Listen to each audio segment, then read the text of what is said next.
Afternoon, gangsters and ballers. Gav Mac, Ed Hall, Stephen Cotton's joining us very, very shortly. It's the live watch along between. Oh, I didn't know you were coming now, Cotton. Yeah. He's now. He's here now. So much for the WWE intro.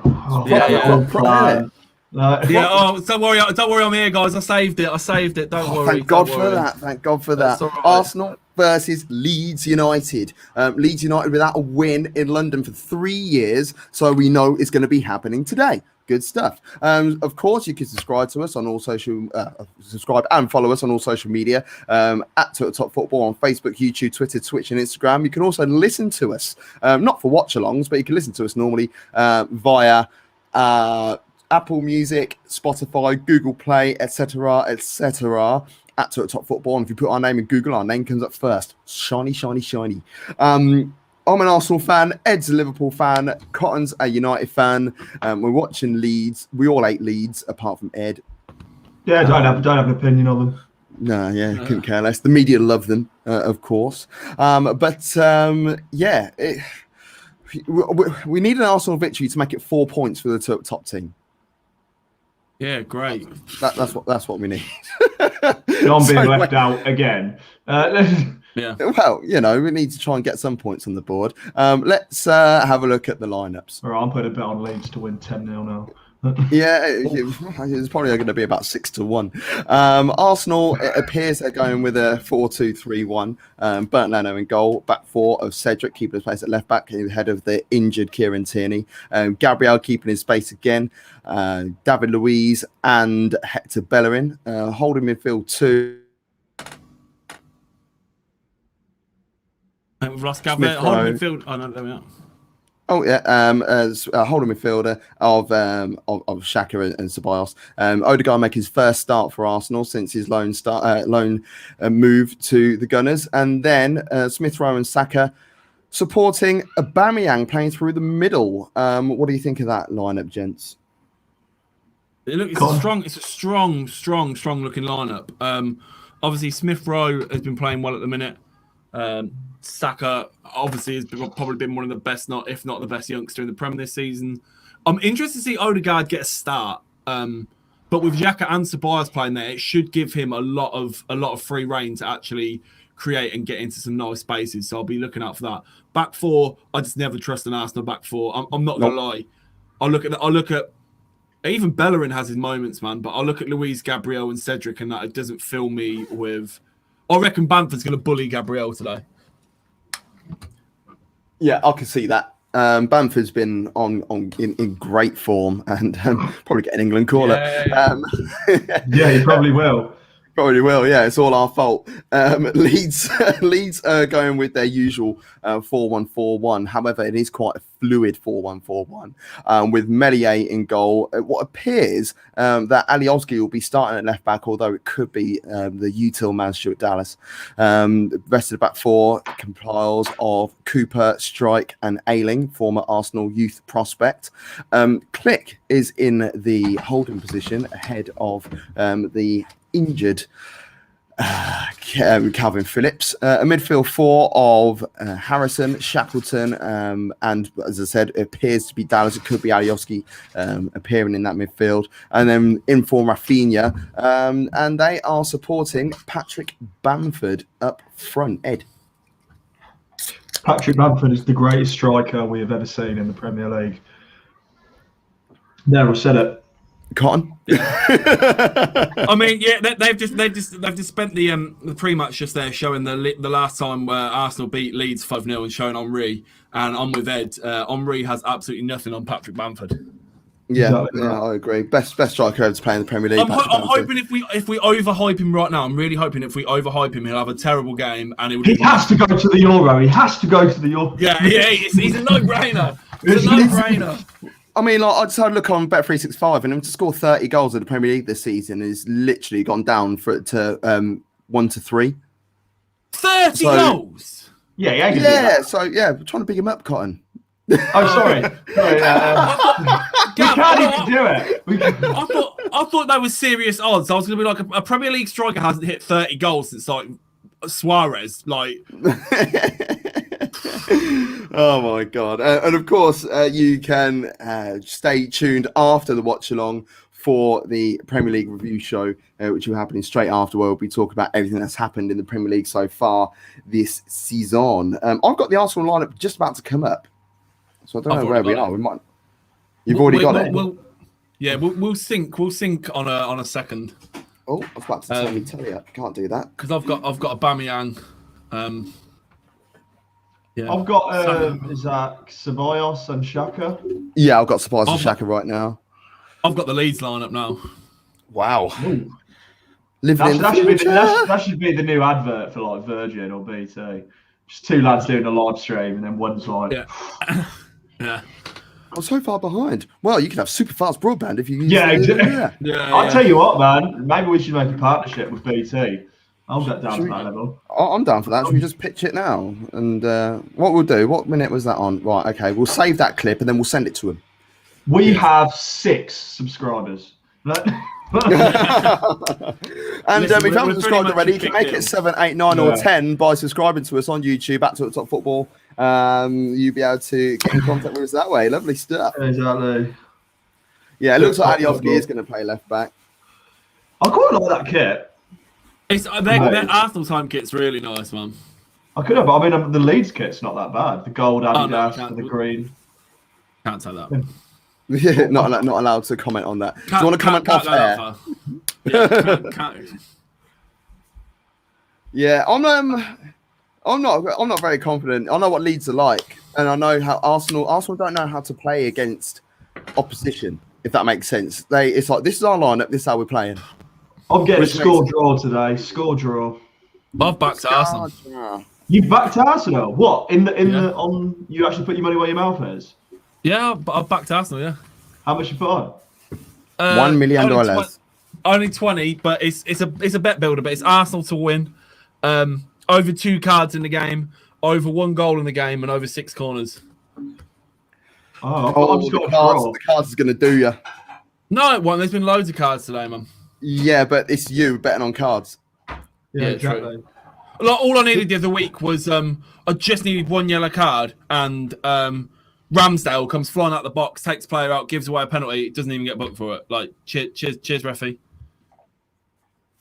Today is the only day where I didn't put any money on Romeu to get. Gav! I was literally sat there watching that game, and I was like, I thought the same. I went, I wonder what the odds are, and I went, do you know what? I'm just going to leave it. I'm not that interested in this game. I don't want to waste money on it. 3 minutes later, he just absolutely goes through the back of someone, yellow, and I was like, I'm in the game, and I'm going to pause at. I'm going to pause when the time actually comes up. Well, I'm going to pause at 25 seconds. So, Okie dokie. Yeah, you might as well count in as you're the Arsenal fan. Right, I'm on 25 now. I've paused. Bloody hell, it's 25 already! God, when am I actually going to see the bloody timer pop up? It comes up at 17 seconds. So yeah. Oh, it did actually, as you said that. Yeah. So I'm on 20 seconds. Okay. Gav, you'll have to count us in. 21, 22, 23, 24, 25. Here we go. 1-0 Arsenal banter. I'm 5 seconds ahead of you now because I can't pause mine. Oh, God. So you better keep your mouth shut. Champions League final. Yeah. No, you keep alluding to that. We've overcome that. Well, yeah, but you can't tell him to. You can't tell him to like behave if he sees something. Yeah, it's a bit different. Neither of us support those two teams. Go on, Odegaard. And so the shot, it's sort of like a chipped shot. I don't think he really knew what he was going to do there, Smith Rowe. But it's a positive start from Arsenal, and Arsenal tend to do that quite regularly. Nice sort of positive start, and then shag it a couple of moments later. So it's 0-0, minute in, and it's a goal kick to Leeds United. What I like doing bets as draws is it starts off on the green, so you feel good from minute one. You always win. Yeah, exactly. Gav, at half time, West Bromwell draw was 13-8, so I had a piece of that pie. Oh, did you? Sort of makes up for it a little bit. But I also had Sam Johnson to be booked at 22-1, and he held the ball for 30 that time wasting as well. Couldn't believe it, man. Couldn't believe it. Just gonna retweet the watch along. So if you are watching via Twitter, you'll be able to see it right now. Since the start of the year, you've had some better fortunes, Arsenal. Obviously, it's not been as smooth as you'd like, but it's definitely progress. What's now the goal amongst Arsenal fans? Win the Europa League, come top 4. Easy stuff, really, isn't it? Yeah. Next question. Right. I posed this question on an Arsenal fan page the other day, and I said, like, what should we expect now? Because I think we should have just gone all out for the FA Cup because it is a trophy. Where I know the Europa League is also silverware, but can I see Arsenal doing anything in the Champions League? No. Can I see Arsenal winning the Europa League and then attracting any players? Yes. Will we spend the money? No. So what's the point? I don't think European football would be a benefit unless we are guaranteed to spend some money in the summer. Or Melier was under a bit of pressure there. Do you think, surely though, it'll be your first European trophy? That's etched your name in the first European trophy since 1994. Okay, we have won Europe. Things in Europe before. What, pre-season trophies? Like, the Emirates. What was it called? The Cup Winners' Cup the Cup Winners' Cup was only won 3 years before that by Manchester United, and won 4 years later by Chelsea. Chelsea were the penultimate winners of it. Football didn't exist until after 1997. We've been through this. Yeah, we don't count. Football league started in 1992. Get with the times. No, but I was born in 97, so I don't count the first 5 years. As football ended this season, football doesn't count this year. Wait till next year. What are you on about? I support Man City. Hey, just thinking Cotton. Don't you think Ed looks like Rory McIlroy today? A little bit, yeah, I can see that. I've had a shower to get it down, but this is it down, and it goes. Your hair looks man shiny as well. Yeah, I know, what it is? Yeah, I know, but it's like it looks good, man. I don't know, man. Like, I've got it. Do you know what I mean? It's like someone has to. I'm wearing a hat because mine's the opposite. I've got this tufty. I once again had a nap during Wolves Southampton, and I'm currently feeling a little bit sorry for myself today, so I had to have a little nap. I thought it was a good game. Don't know if you put this comment up, so I'm going to stick it up anyway. I did put it up about 5 minutes ago. Yeah, that's why I asked. Yeah. That's right. Right, come on. I want 2-0 up, 2-0 Arsenal after 10 minutes, so it ticks that box. Then I want people to just karate chop each other. Okay, sure. I think Arteta's team talk would be a little different to yours. A red card's 2.5 cards, isn't it? It counts as. Yes. Tell you what, David Luiz will sort me out.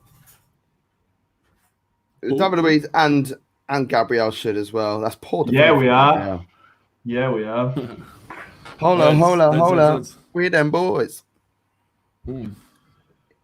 Bamford, man. 50th Premier League appearance.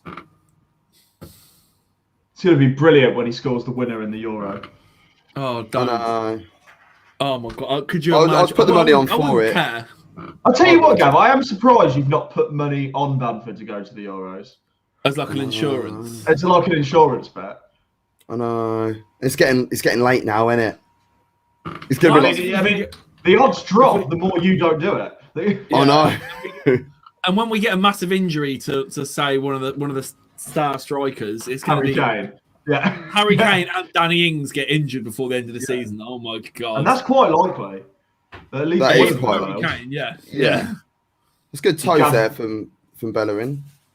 And Xhaka moving forwards. Xhaka playing a forward pass. Yeah, so can he keep it in? No, Cedric was chasing that like Sonic. When you were like, Xhaka played a forward pass, and then it wasn't, it was, Like, the pass was horrid. Didn't he like it? Horrible pass. Cedric's a weird one, man, because didn't Southampton just let him go for free? Yeah. He paid a loan fee at the end of the season, and he signed for free. But I just think that Arsenal got a lot of attacking talent. Well, yeah, massively. But Arsenal got a lot of attacking talent, including Saka. But why not? He's someone who can play left back. So in this situation, why not have a left-footed player playing left back? Granit Xhaka could play left back, and every time he's filled in at left back, he's actually been okay. Excuse me. They're just bringing the stats up now with the games without Kieran Tierney. And it makes a massive. He's so key to what happens on the left-hand side. So it's a tough one. Yeah, I just think you could be doing a lot better than having Cedric at left back as well, to be honest. He's had one good game at left back, and that was Southampton in the league. He played there for the first time in the FA Cup and was hideous. And, you know, the other games, he's just been subpar. So, deserves a call-up. This is a question via Twitch. You can watch us via Twitch, of course. Talk about the Euros. Do you think Harvey Barnes deserves a call-up? He deserves a call-up. If he doesn't get a call-up, I'll be shocked. He deserves a call-up. He deserves a call-up. He doesn't deserve a place in the Euro. Yeah, exactly. Yeah. There's too many. Anytime anyone says this thing, like whether it's a centre back, a centre mid, or whatever, and they're like, should he go to the Euros? It's like, he's a great player. Don't get me wrong, but there's already 3 players on the plane that play in that position that are stronger. Do you know what I mean? Like, it's unfortunate because left wingers, right? You want to take Saka. Realistically, you'd want to take Saka, Rashford, and probably Grealish, right? Yeah, Grealish will probably operate on the left-hand side, wouldn't he? Yeah. And then, so then you've got to argue that there's other people that could go as well. So Harvey Barnes, as good as he's been, back of the queue, mate. Like, it's just... He'll get a call up for a friendly or one of the qualifiers, like, soon or whatever, but he won't... There's no way he's going Euros. And if he performs in those friendlies, you know, like... Because, end of the day, we all know that Gareth Southgate has his darlings, Southgate out. Yeah. He has his darlings, so Mason Mount is going regardless. He could break his leg, and it's like, well, you know, he's not going to be fit until 2023, but we're going to take him anyway. So with that, I did see something that was banded around. There was like 9 attacking midfielders that can operate in the 10 position. Should it, like, who do you take there? You know, would you put Grealish in that mould? Does Mount go? Does Maddison go? Do you put Grealish in that position? You know, so Foden. Sorry, so that's the thing though. There is way too many. Like, the competition for places is so frustrating for the England team because, like you said, Grealish, Maddison, Foden. Like, you want to play them all, but realistically, you cannot at all. You can play one of them, really. And then with you need a decent holding midfielder, you could get away with playing 2.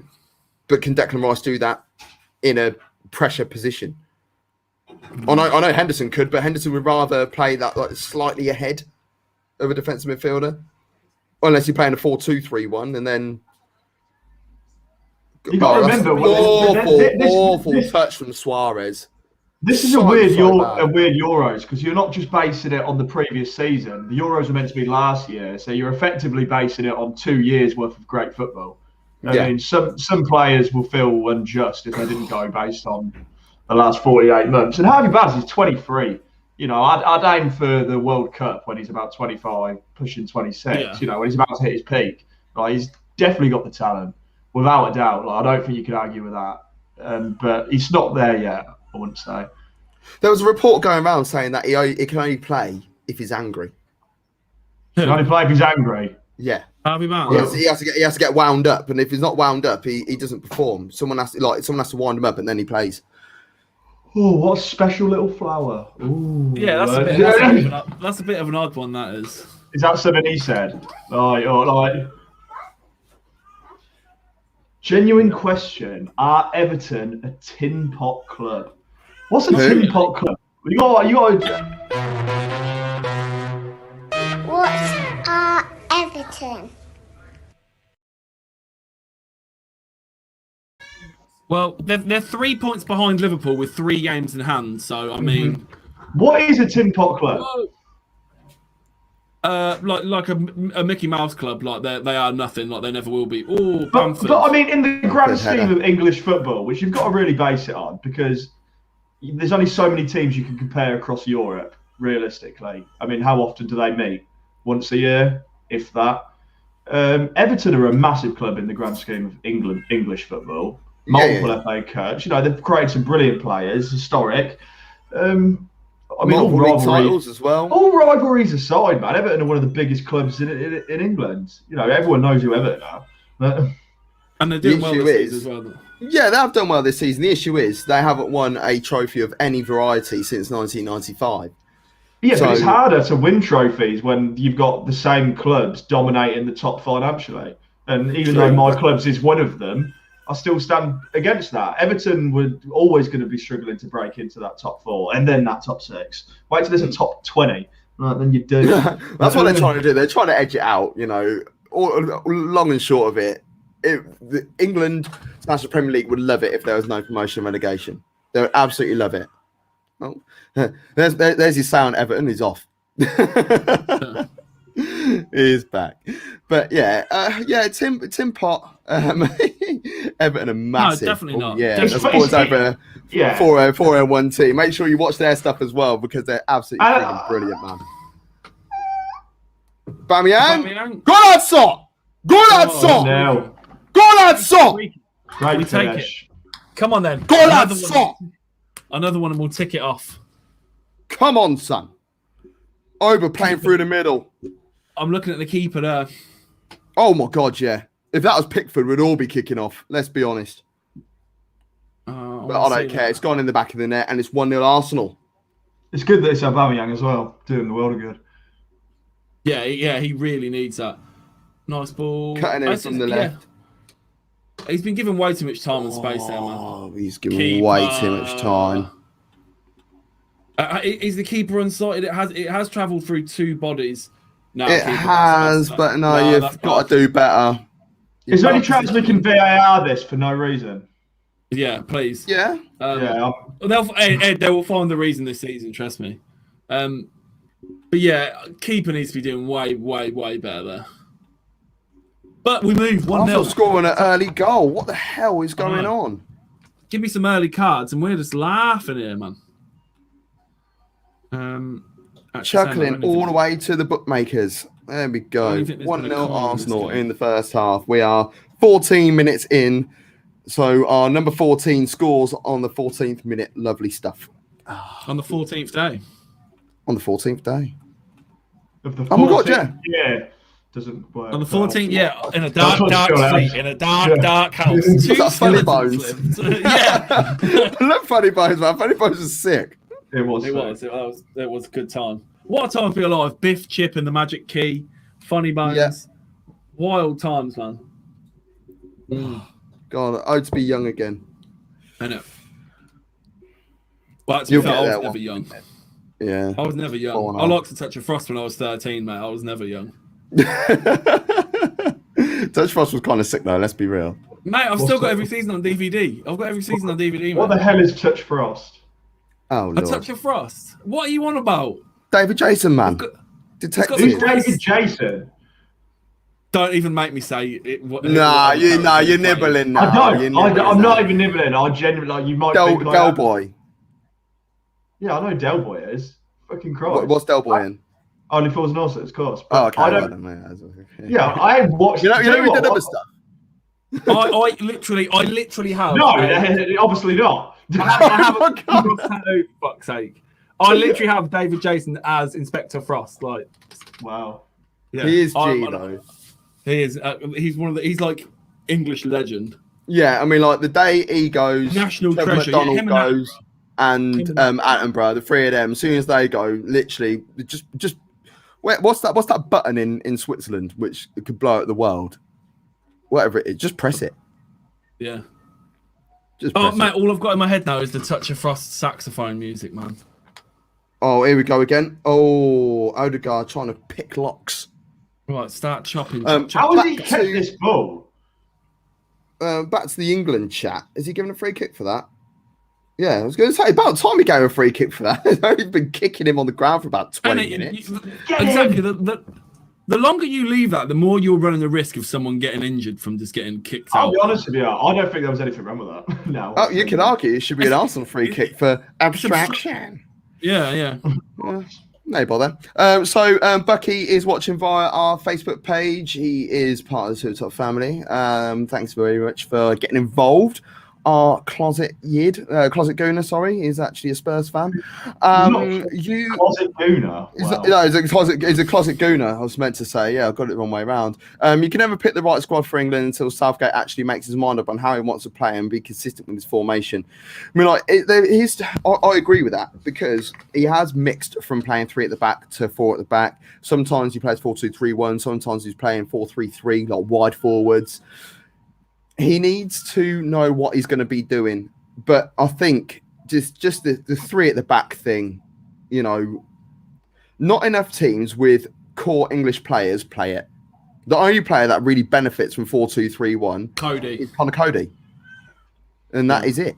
No one else. So I hate to be Mike Bassett, but I always do want just simple football from England. Like on this season's performance, the last thing you want to do, yeah, you're in the quarterfinals of the Euros, yeah. You're against Germany, right? It's a big game, and you've got Pickford in goal, and you've got Cody and Maguire playing passes, and then as bad as that is, if something goes wrong, the goalkeeper that is the last line of defense is Jordan Pickford. Do you trust that? No. Yeah. Get rid of the ball. I'll trust that with the midfield 3 of Kimmich, Kroos, and Gundogan, and Cruyff and Hullet and Rajan Angle, and yeah, like I'd trust that. But did you say Hangeland? No, I said Nainggolan. Oh, I always said Breda Hangeland coming up and terrorising. Oh God! Ooh, excuse me. 4-4-2, I don't think would work. Let's be honest. It would be. I think it's. I know it's old school. 4-4-2 didn't work for 20 years. No, it worked for Leicester, didn't it? Worked for Leicester. Buddy. Yeah, it was Leicester. Did you just no, the cat? No, the cat jumped off of me onto his bed, but he didn't kind of make it, so he landed and just slid off. Yeah, that won't hold up in court. Judge Rinder? Yeah, we know full well that I would not abuse my animal. No, we know that. He hurts me. That better not be you. No, I was going to say, he knows how to beat up the pussy, but not Mauro. Yeah. Mauro don't get touched, man. Leeds are trying to feel their way back in the game. They're on the attack now, and it's cut out there by Gabriel.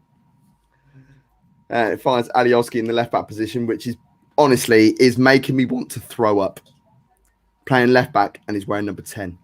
Yeah, that's not on. That's not on, is it at all? It's criminal, absolutely criminal. Play on, the Saka. Off he comes. I don't know if there's a foul in that. It looks a bit weak. It's an awful touch. He's going to get a foul out of that. He shouldn't get a free kick. Good. I was going to say, if Saka got a free kick out of that, I'd have been savage. There goes my bets, because there's going to be no yellow cards today if he's just letting everything go. I think someone's been watching 2 Chives on BT Sport. I'm not quite sure the reference on that one. It's a documentary. It's I think. I don't know if they do it for different teams, but I think it just looks at like the 2 rivals in a city and stuff. So say like the Milan derby and stuff. Oh, right, okay. But I think that, so there was one about Liverpool Everton. I don't know if that was the only one they've done or whatnot, but I think that's what the reference is to. Gotcha. Refi, get your cards out. Yes, Valentine's Day, Refi. Get the cards out. Hey. We're going to be talking about it later. Whoa. What? Oh, my God. What are you saying? I need to cash out real quick. I need Arsenal to get a second goal. Oh, okay. I've had an absolute nightmare. Oh, have you put under on something? I've gone over 6 corners, which is I wanted to. Yeah. But I've gone over 6 corners in the second half. Oh. All my so days. Yeah, you need a quick time second goal from Arsenal and get the hell out of there. Like Crystal Get Maze. a few cards. Yeah, innit? Oh, Stephen. You idiot. Do you know what Crystal Maze is? You watch, yeah. Ed. Sorry, go on. Crystal Maze. Do you know what the Crystal Maze is? Was it a game show? It was, yeah. Do you know what Do you know what Fort Boyard was? No. It was an excuse to look at Melinda Messenger's breasts for 100%. 100%. While the kids were in the room, it was like family TV, but it was like the dads were like, "Yeah, let's watch." Yeah, that's Fort Boyard." what. The thing is, I never understood Fort Boyard, and I was like, "Oh, she's all right. She is, isn't she?" Who's that? Couldn't even Google her. I think I want to ask Jeeves. It was basically like an English Takeshi's Castle with less violence and more breasts. Yeah, that was all right. Only one person. Breastises. To be fair, 90s TV, like, unless there was breasts involved, like even Ground Force, like people only watched it for Charlie Dimmock. Like, Charlie Dimmock. Yeah, I don't get that though. No, the thing is, what it was like a working woman with massive wangs, and she never wore a bra. She never wore a bra, yeah. That's why. They'd play on it all the time. She'd go to the camera. The camera would be like, "Oh, what are you doing there?" And she'd be like, "Oh, I'm just digging out this rockery for you, Alan." Oh, Ceballos, man, you were clear on the run there. And he tried to be too clever and tried to do some crappy back heel, lost the ball and took out Klitsch. So it's a free kick for Leeds. God, I'm so tired all of a sudden. Didn't need to do that. Oh, should have been booked there. Everything's a booking for Cotton today. It is, yeah. In this game. I need to get out of there quick time. You watch, I'm saying this, and there'll be like 10 corners in the second half or something really stupid. Oh, God, yeah. What was it? Did Liverpool have something like 12 corners yesterday? It doesn't matter. It's so hard sometimes when you're trying to bet on over 11.5 corners or whatever, and then this time around it turns out that one team gets themselves. Yeah, I'd never touch over 11 corners. Do you know what? That used to be my go-to. I used to put on. They did. Liverpool had 12. Yeah, ridiculous. My go-to used to be over 2.5 goals, obviously. Over 11.5 corners, over 2.5 cards or 3.5 cards. And it was always like 7 or 8 to 1. It was just guaranteed money pretty much every game. And then people started playing this like lovely tiki-taka-y sort of football. Oh, let's keep the ball in play. Let's get to the byline and cut it back. Piss off. So making me lose money. Bamford. Oh, Bamford, that's a great touch. What touch, yeah. Edit back, chest it back, keeper's ball. Well done. Edit back. Leno, you're allowed to pick that up there. Right, Rafinha, where's he going next season? Look at Arsenal's time wasted, by the way, 24 minutes. Banter. Oh no, you love to see it. He's gonna join Liverpool and play at centre back. Yeah. Nice. Couldn't be worse at the minute, could it really? Oh my god. Nah, Rafinha's been around for a bit. Do you know what I mean? It's been a hot minute, but like 17 million, I think is still a bit of a steal for him. It's a 5-year contract that he's signed, so they would have to pay a few quid to get hold of him. But I could see him. I was talking to Harrow earlier on today, friend of the show, and I was saying that he would suit a club like Atalanta. I could see him going somewhere like that. Yeah, well, to be fair, when he was on a lot of people's radar before Leeds brought him, but I think a lot of people were put off by the price tag. But Leeds have just got it's not a great deal. Here come Leeds now. Yeah, for the teams that Harrison, strike there, saved by Leno. The teams that were interested in him didn't want to spend 17 million. That was the problem. Yeah. Which I think is still a steal in nowadays money as well. Nowadays money. It's true though, isn't it? Because like there's that thing that's been going around about Jamie Vardy being, like the best bargain. Pretty much. Seamus Coleman around. Yeah, but Vardy's wanted Premier League with it as well. Yeah, how much bargain? When does it become a bargain? If they perform well, or if you sell them for more? Yeah, how much did Vardy cost? He was brought out of non-league for like $1 million, weren't he? Yeah, he was at Fleetwood, wasn't he? And then moved to to Leicester when they were in the Championship. Yeah, in League One, sorry. Yes, because there's that famous picture of Harry Kane and Jamie Vardy in the playoff final sitting on the bench next to each other. That's a big price tag for someone in that league, though. It is, but like someone tried to say that it was Frank Lampard based on his career. I was like, 11 million in 2001 was a lot of money. Don't you think? if you're going to say it's Frank Lampard based on his career, okay, then I'll put Ryan Giggs into the ring. 0. There you go. Bargain. Like, it just doesn't work, does it? Like, did he keep that in? Fair play. Oh, no, he didn't. If you're just going based on people that have won stuff. That's what I mean. It didn't make any sense. I weren't buying it because I was like, this is like 11 million for a decent prospect, and Chelsea weren't exactly balling in 2001, were they? The money didn't come in until 2003-04 season. But even then, I'd say, okay, so what constitutes a bargain? Because you could say Cristiano Ronaldo, 12.75 million, has gone on to be the best footballer that ever lived. Yeah. Like, does that count? Yeah. Because he didn't win he won stuff at United, but it was only when he left and started Whoa! He still won 3 league titles, 4 league Champions titles, League. 3 league titles, 4 league titles, 4 league titles, and a Champions League and an FA Cup. Oh, he was a great player at Man United. David Luiz, what's he doing up there? What a block that is! Is the flag gone up? No, Luke Ayling with the block there. Stopping a guaranteed goal. David Luiz, what's he doing up there? Absolute nosebleed, but he loves it up there, doesn't he? Marauding run. Oh no, he's well onside. He just bounced off everyone there. I think Ayling wasn't shouting at the offside. I think he was shouting at his teammates. Where is anyone? Well, it was Ayling that was keeping everyone onside. Yeah, but there was no one coming back to help. That's why he was come on, because he can't push up. Otherwise, it literally he's the only one there, isn't he? So it would just of course, a free walk on goal. It's awful corner. Oh, I don't even need that right now. I need it in the second half. Suarez there, back sweeping it, gives it back to Leno, and it's 1-0 Arsenal still. 29 minutes coming up to. I need some I need another goal to wipe me out. Yeah. What's the later kickoff today? Everton Fulham, that'll be nice. Everton Fulham, yeah. That'll be nice.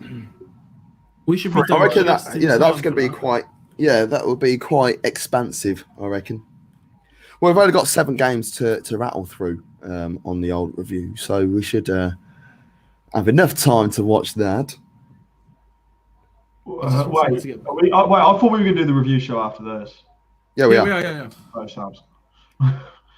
We're just doing it now. I thought we were just going to do the Everton game first. I was like, no. Oh no way. Carlo.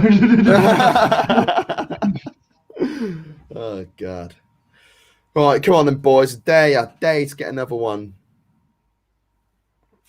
Need it to be Saka though. Hold on. Is that right? Yes. Yeah. Mrs. put a bet on before the game. Saka to score anytime. Under 2.5 goals. Ceballos to get booked. All right, what are the odds on that again? Sorry, I'm 66 to 1. Just going to get a coffee. I'll be back in a second. All right. Yeah, bother.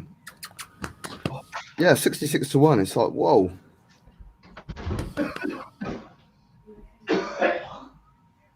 Get a coffee or look his guts up. I'm confused. I didn't know. I thought he said coffee, but it could have been coffin. Yeah, it could have been. Yeah. Because he's going to get carried away in it. Poor bugger.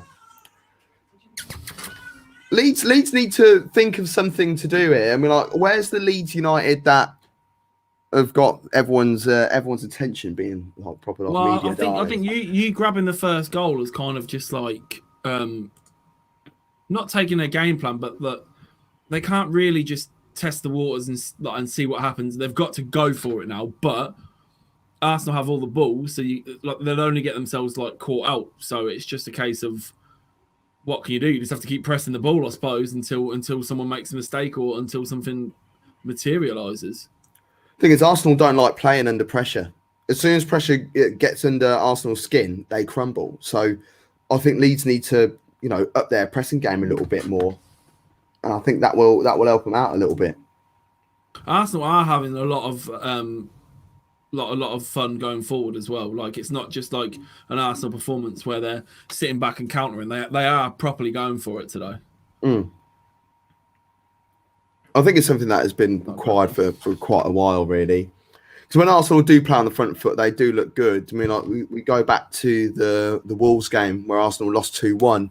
But if you look at the first half performance alone, that's the Arsenal that a lot of fans are wanting to see and wishing to see. And it's like, well, we're not seeing it at the moment. So, you know, what are we meant to expect from games? And we've got a really tough fixture. Well, everyone's got tough fixtures. We've got to play all the other 19 teams in the Premier League and stuff. But the run that Arsenal got is horrible. You know, we had the Wolves game, which is never an easy game anymore, especially. And then we had Villa, and Villa have had a great season. Awful foul throw, but it's been allowed to continue. Leeds today, and Leeds have had a good season. Leicester. Got Leicester next. We've got Everton soon. Got Spurs soon. Got Benfica over 2 legs. Home and away. One in where is it? 4 Athens. days. Yeah, one's in Athens. One's in Rome. It is batshit the schedule at the minute, man. It's unbelievable. They rush too much to try and get this season to be as normal as possible. Crazy, man. Like I don't think it was necessary. Everyone playing a game every 3 days. It's just. Go on, Bukayo. Exactly. That's a pen. That's a pen.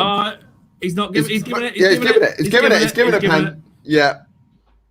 Correct this will be decision. my 2-0 tick. Book him as well. Oh, this is bad for Claire because she needs under 2.5 and Saka to score, and it will be Aubameyang who would take it. Book him, Dano. Yeah, it's a pen. Skipper Cooper. Why are Leeds such a car crash? Like, yeah, that's lazy, man. I don't know.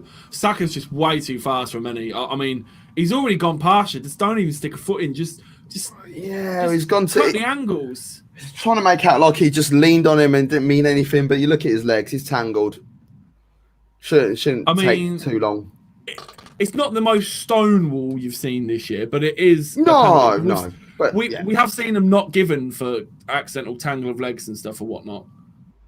But it's one of it's maybe he's going to see. Jesus, go and have a look at it. What's he going to look at? I don't know. Well, I'm not giving a reason for what he might have seen. They're probably asking the question: is he already going down? Irrelevant. Look at the Southampton game with United but they came out and said that was the wrong decision. They overturned the card. No, wrong decision to send him off. I don't think it's a penalty. Oh, I don't know. I'm looking at the legs. I think it's soft, man. I said it was a little bit soft, but I don't know if he gets a nudge and. He gets a nudge, and as he gets the nudge, his legs tangle. It's a pen. Look, he's played for the penalty. He's played for the penalty perfectly. But Saka's already saw. No penalty! No penalty. Wow. Sorry. Wow. That's actually a rubbish decision. That is bad. Because, like, for example, you know the Salah versus Manchester City one? I never would have liked to have gave that, but in my opinion, he's an idiot for touching Salah and he's gone down. That's the exact same thing. Saka's played for that perfectly. He's brought on the foul. He's made the run. That should be a penalty. But that happens in the middle of the park. It happens all over the pitch. Yeah, but I agree. That's what I'm agreeing with you. I'm saying that should be a penalty. I don't know why that's an overturn. Let's have a look at this again. Yes, it's soft, but it's a penalty. But he's nudged him. So you probably say, yeah, that's fair enough. But then as he's nudged him, as he's going down, his legs tangle. So he's got no chance of staying on his feet. Oh, my God. And do they score instantly? They probably do, don't they? No. It's a corner though to Leeds United. I'm a bit annoyed by that decision. I'm not gonna lie. I'd be. Do you know what's funny? Yeah, that's not even the worst decision we've had today, let alone this week. No, it's not, is it? We'll talk about that later. The standard of officiating is just getting worse week by week, man. Week by week, it is just getting ludicrous. I'm telling you, boys, we should move to the Scottish Premiership. I'm telling you. Are you going to score? Who am I going to supporting support? I'm Dundee United. You're going Dundee. I might go Kilmarnock. Yeah. I'm in the market. I'm in the market. Put it that way. I'll have a look I about. don't know. Are Dundee still sponsored by Calagas? They used to have some well nice kits, man. Are they the one? Which Dundee? I always get confused between Dundee and Dundee United. Is it the Dundee, Calagas ones? Are they the ones that wear orange? Yeah. Yeah. I think I'm going to go Motherwell. The reason being is my company loves to send people to Motherwell, so they quit. Oh God, the kit's awful now. Dundee, aren't they the only team to be unbeaten against Barcelona in history? Or was it Dundee United? Probably. No, Probably played there. But you have to have played them at least twice, by the way. It's not like Northampton Town are unbeaten against Barcelona. You can't turn around and say that. Good. You're about to, right? I'm actually undefeated against Barcelona. Yeah. I've scored the same amount of Premier League goals as Lionel Messi, the fraud. Yeah, exactly. How many heavyweight fights have I lost? 0. Exactly. Oh, talk about fights. Did you watch Warrington fight last night? Yeah, he got pinged, mate. He got pinged. I caught up in the morning. He got clapped the F down proper, man. Honestly, there was some crazy knockouts in the UFC as well, man. Usman's knockout in the UFC. I was thinking about staying up to watch UFC, but I ended up getting mad involved in learning how to work Streamlabs OBS with StreamYard, and gave myself a headache after about 2 hours. I went to bed. I couldn't stay up for the UFC. Excuse me. Main scrap was at like 5, 6 o'clock in the morning, weren't it? Yeah, it was like 5 o'clock. Yeah. Oh, wow. But it doesn't feel right to me. Like, I think obviously growing up in England and stuff, people when they watch like wrestling pay-per-views or UFC pay-per-views, imagine sitting down and watching that at 8 o'clock in the evening. It's not right. It has to be 1 a.m. It has to be sneaky time. Like, just watching it in the evening just wouldn't feel as special. Look, it's like Arsenal just need to get through to half time still with their win. Still with their lead. Because it's a whole other team talk when you is that a penalty? Oh God, that's got to be a penalty. That one. Yeah, that he's given that. He's given that. That's got to be a pen. Book him! Arsenal. Book him! Book him! Book him for Cotton's sake. It might be a free kick. It might be a free kick. Might be a free kick. To who? Are you having a laugh? That's not outside the box, surely. It looked like he was pointing to a free kick rather than a penalty. That's definitely a penalty. That's a pen. Oh, pickpocket Saka. Wow. What a fucking But right. What's the line, Cotton? Oh, just because you can play it from out from the back doesn't mean you should. What are we? There isn't a review here or anything, is there? There can't be a review on this one. No, there shouldn't. No, I don't think there is. Look at the faces. Like, the faces tell the story already. Everyone knows it's a penalty. I think it was more of a case of the players were still arguing the referee. Oh no, that's fine. Because I was going to say if they have to take a few minutes to look at that decision, he doesn't deserve to be officiating. Like, it's Stuart Atwell. He doesn't deserve to be officiating anyway. Never liked him, even when I was coming through. Right, Aubameyang. Coming through where? Get me this back in the day, tick. I used to be a referee. Did you know? Did you? I tell you what, you need to speak up a bit more, Gav. You've got so many stories worth telling. Go on, Aubameyang. Golazzo! Golazzo! Goldo Aubameyang. Goal!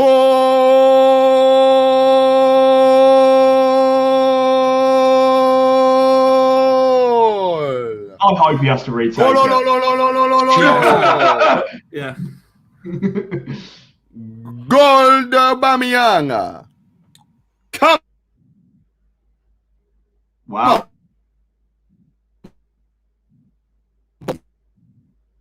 Right, come on. Gav, hopefully you win your bet so you can get some internet. Oh, no, it's not my internet. It's my laptop now.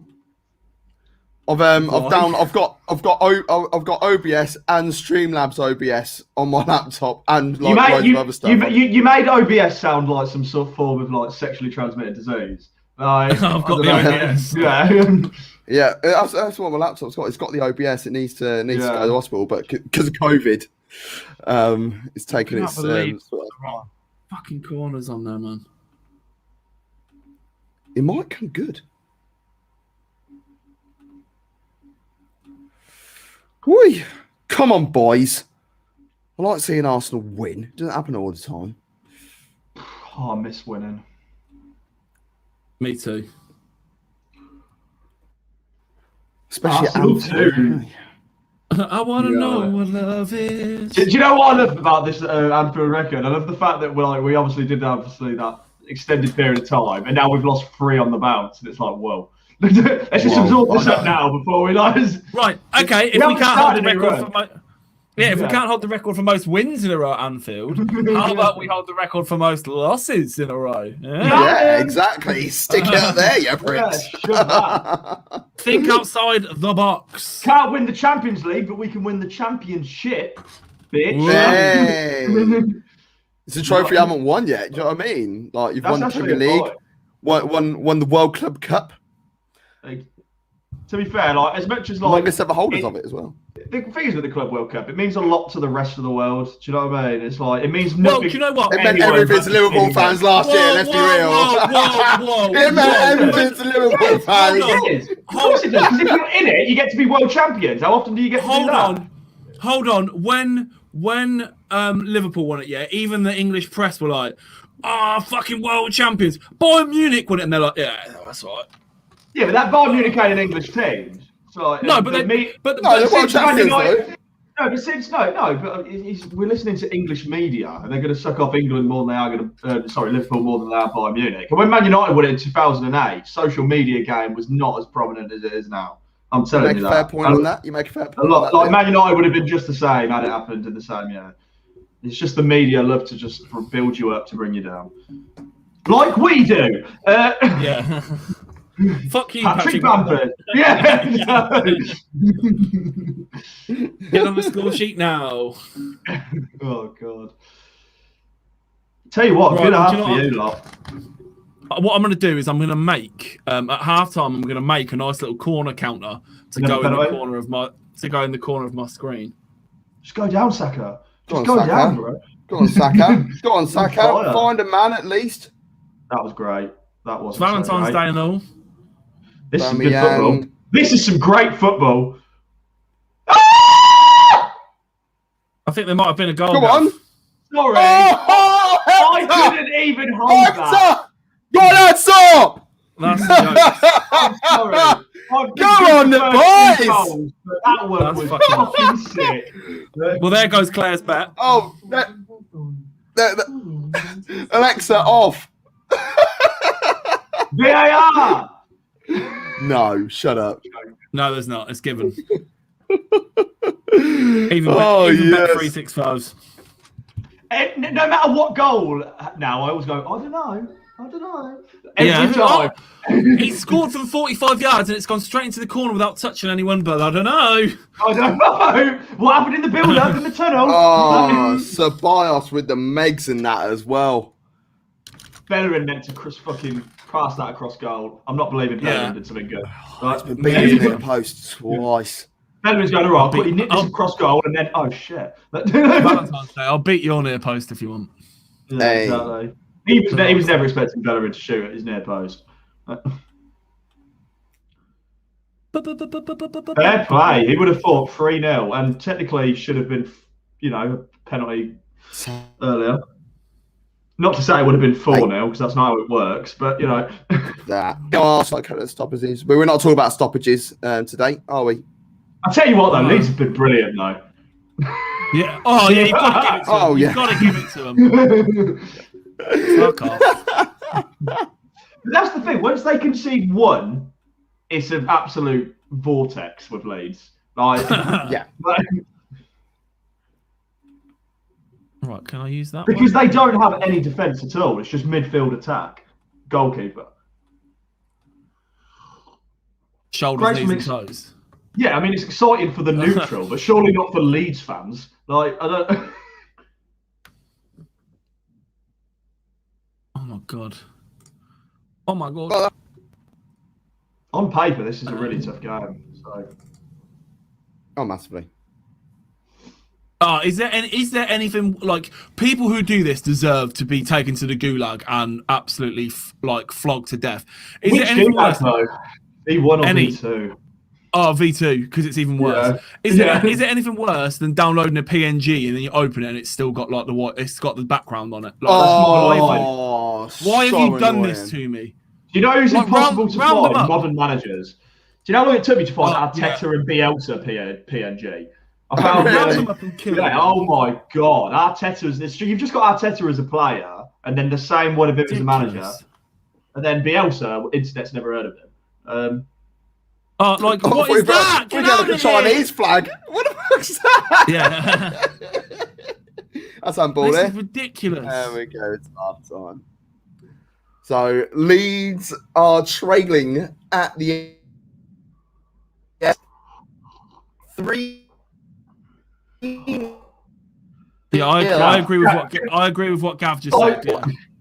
Gav, honestly, that spoke to me on another level. Gav, just close OBS if you're not using it because it's just. It is closed. Oh, okay. It is closed. I'm trying to. I'm going to see what else is open It's in still the background. running in the background. Go on control panel. Oh my god! It says CPU 100. Yeah. Something is absolutely destroying your computer right now. Something is bumming me. Dragon God. Rider. Oh god, they're not even trying anymore. That is a PNG, so why isn't it working, man? Yeah, it's obviously not a PNG. Oh no, that's what's annoying me. It's labeled PNG, doesn't mean it is. I know. It's even got .png as well, like. Oh, they fucking got you. Twice. They got me like 3 times. I just downloaded like 3. You've been done, son. Right, Says come on. I've got Firefox open now. twice. I haven't. It's only once. Right, now if this is. When's El Clasico? I don't even think it matters anymore, does it? No, I mean it doesn't. It's just always good to watch. I want to watch PSG Barcelona on Tuesday, but it's Liverpool Leipzig as well. Should we dual screen it? I'm more than happy for that because I could do with a break from Liverpool. Dual screening will get messy, man. It'll get too confusing. Or like PSG... one of us watch one game, the other one watch the other, like Soccer Saturday. I'll tell you what, we actually could be onto something at some point though. If I just don't think three's enough for Soccer Saturday. Yeah. Champions League might be alright because there's only 2 games a night. Yeah, but no, like Soccer Saturday for this weekend, for the midweek game. Yeah, Champions League bag. That's going to be fun because honestly, I cannot see us getting through to the last 8. I think priority's got to be bloody top 4, and we're struggling with that.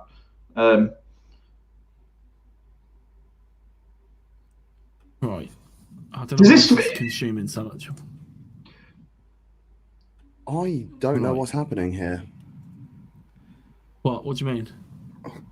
I can't see anybody. You can't see anybody. Yeah, Gav, you've gone, mate. You're out.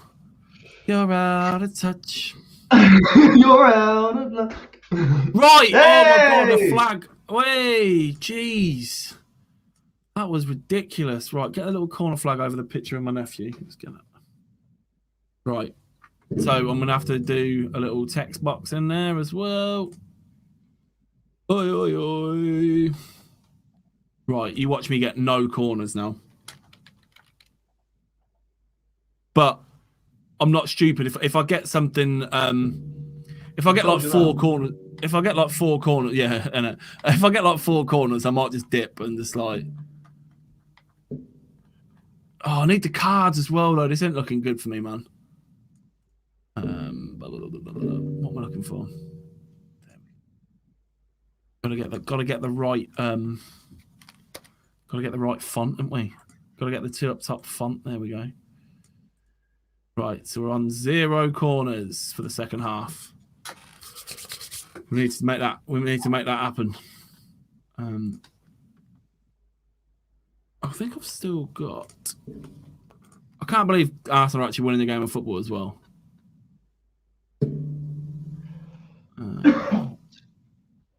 Excuse me. Oh, Yeah, I can't believe I bet upset. on a draw. It's 3-0 Arsenal. Ah, you beauty. I feel. Oh God. That's better. Yeah, that's much better. Yeah. There we go. Yeah. There you go. Oh, I'm gonna keep tabs on my yellows and reds as well. Oh God, moving the whole thing. Right. Yeah, I'm not even going to get up OBS. I'll play with it at break because otherwise I'm just going to end up turning my face into like Arsene Wenger or something. Yeah, I'm surprised. I'm surprised my PC's handling this fine at the minute. Oh, so let me just go take some drugs. Legal drugs. Okey-dokey. Let me clarify that. Legal. Right, they can all sit here and watch me do this yellow card thing that I'm trying to do. There we go. That's going to cover my face now as well. Whee! Graham Souness literally looked like he was about to cry then. But he looked so bored. Although I'm not going to lie, the studio of Jimmy Floyd and Souness did not inspire me. There's my cards. There's my cards. Gav, we haven't even got Gav back? No. Thoughts on United today?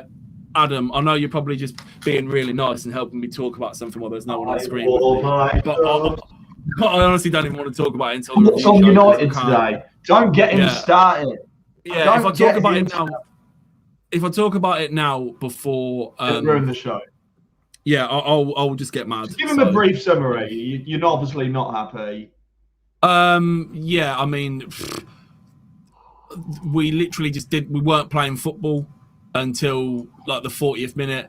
Bruno had a stinky game. Martial just needs to go now. Even Ollie's lost faith because Ollie dragging Martial off before 75 minutes just tells you everything because he's his he loves him, doesn't he? Sam Allardyce has left it too late this time. Yeah, oh yeah, West Brom. The only solace I can find in that is that West Brom will go down anyway. But yeah, I mean, some of the decisions today weren't. It's beyond negative football though, and like there's negative football, and that like Jose Mourinho plays. Yeah. Literally wasting the game. You know, there's literally putting.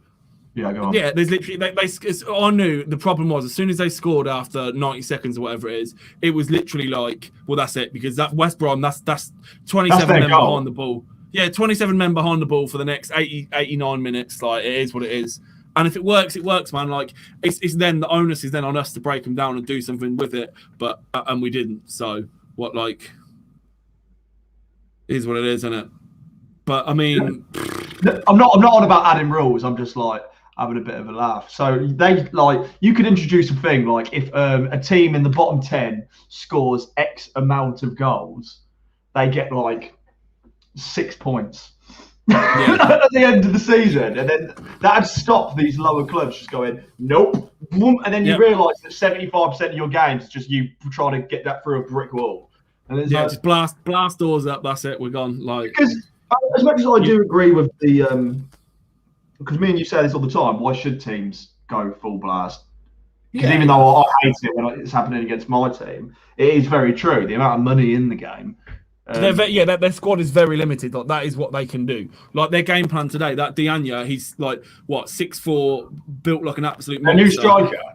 Yeah, and their gameplay was just disrupt, just literally hang off the back of people, clatter through people, just disrupt everyone, and that's the style of football that it works. I mean, how many years did Stoke stay in the league because of it? Like Burnley play a similar style to it, and they've stayed in the league for however. It makes for a worse league.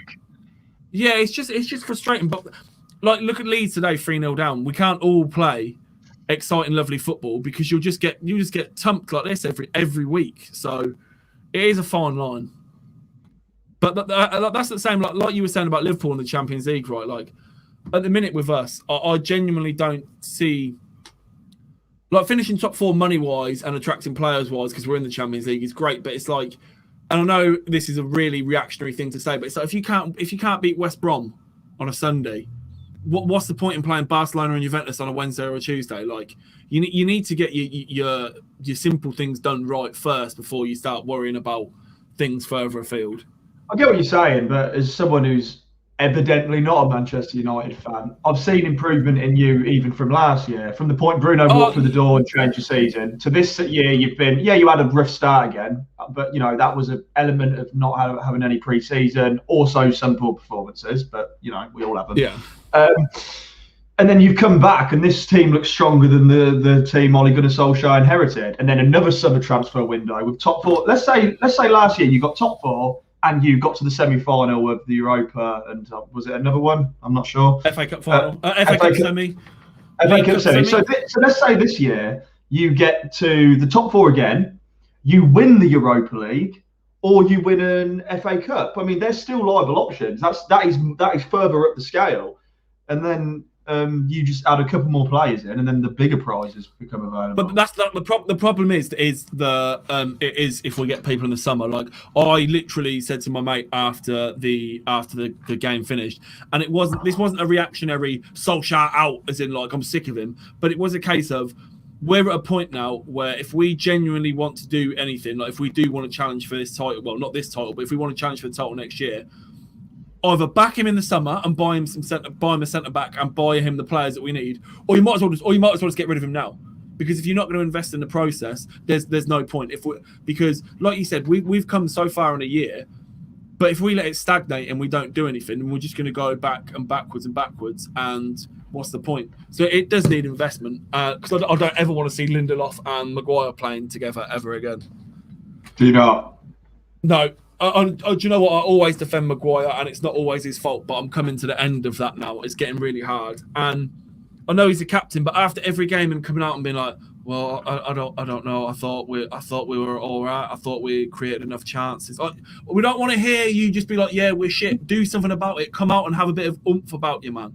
Like the thing, I still think there's not enough leaders on that pitch. Like there was no one during that game that dragged everyone up and was like, "Come on, let's fucking have it. Let's go. It was all just like going through the motions. But we'll save that. We'll save that for later, because otherwise I'll be all moaned out. Arsenal would have to do something truly special to not win today. So the Premier League, anything can happen. But I'm going to treat this already as an Arsenal win. I didn't actually realise it was actually 10th versus 11th. So I don't know if that has this has put Arsenal above Leeds. Leeds have fell back behind them by 2 points. Arsenal, 34 points. They're only 6 points behind Liverpool. They're 2 points behind Tottenham, 2 points behind Villa. Granted, I'm not going to mention the game in hands. If you want to go have a look at them, take a look at the table. Everton are on 37, only 4 points. 5 points ahead of and they've got Arsenal. They've got 3 games in hand. Look, Arsenal are putting themselves back in a top 4 race. Whether they do it, I think they're probably going to be one of the least favourites to do that, because the start they gave themselves and the people they're up against is just. I mean, like for them to get top 4, they'd have to. Let's say Manchester City, Manchester United, and Leicester City are a sure thing. Let's say that's the shoe-in. Arsenal have to finish above Liverpool, Chelsea, West Ham, Everton, Aston Villa, Tottenham, and whoever chooses to get back in there. Because of the start they had, I can't see Arsenal doing it. But next year, they can go again. Listen, I did. We did our thing where we were doing our unpopular opinions. And my unpopular opinion was that Pogba's still technically gifted the best player of United, but he wouldn't have made a difference today. I honestly, in fact, that'd have been a game that would. With the way that he likes to back into players and he likes 10 minutes on the ball before he picks out a pass or whatever, he'd have been absolutely battered from pillar to post all game. And plus, the thing with Pogba is, okay, in the last month or two, he's probably been our best player because Bruno's gone off the ball a little bit.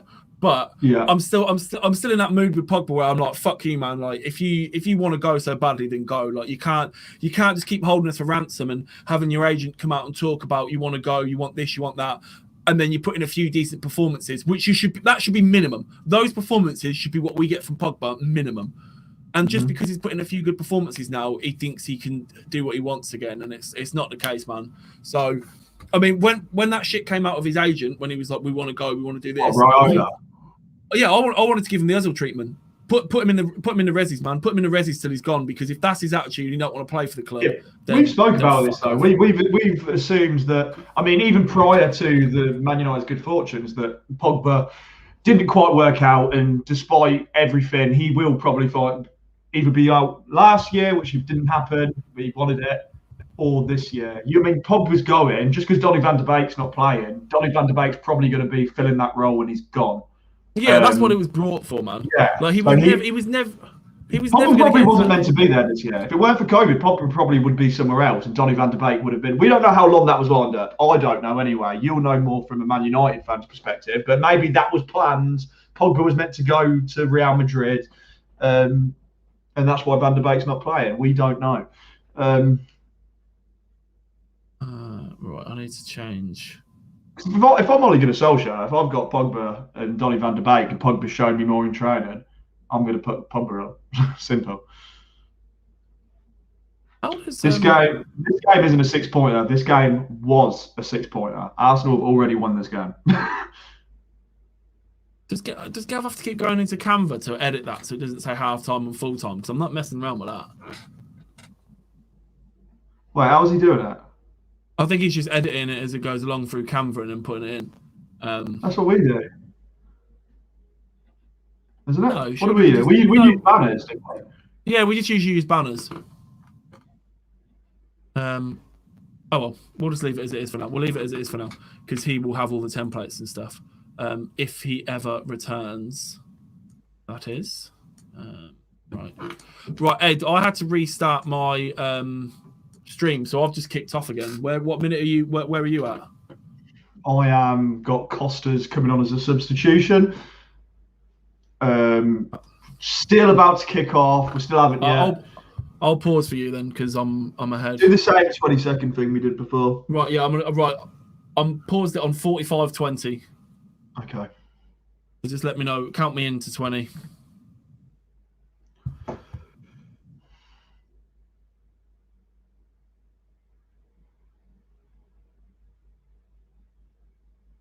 $19, $20.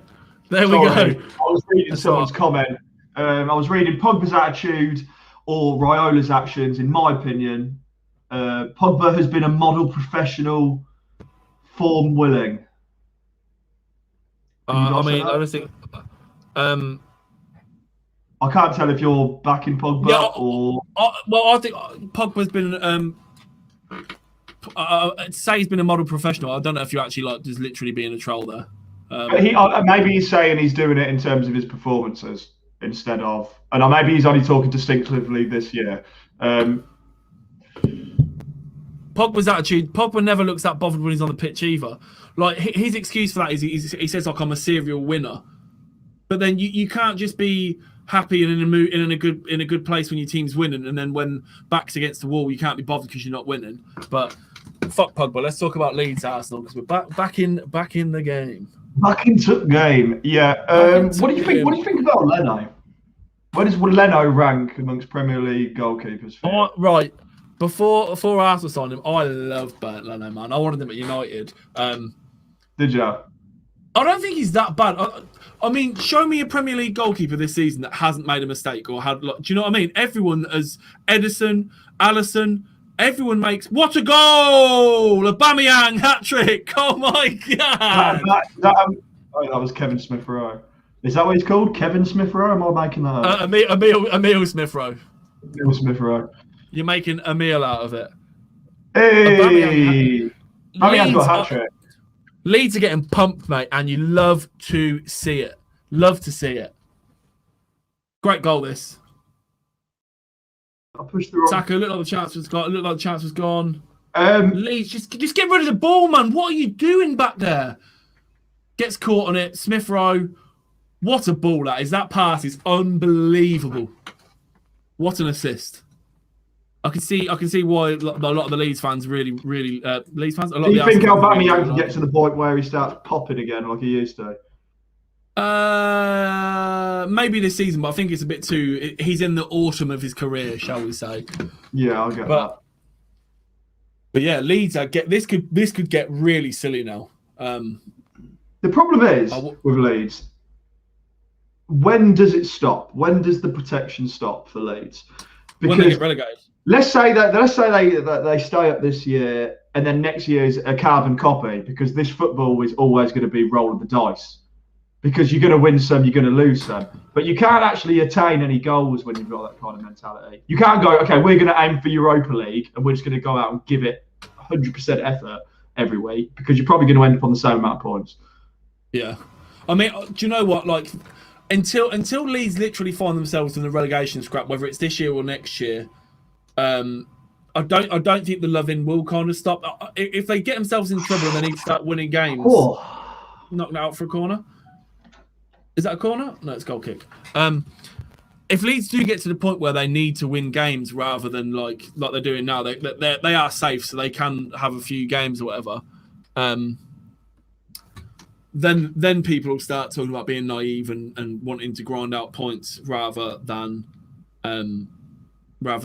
getting sexy wins, sort of thing. Sorry, it's just because I'm trying to see what Gav's got going on here with his computer. Yeah, I was just looking at the same thing. His laptop's gave up.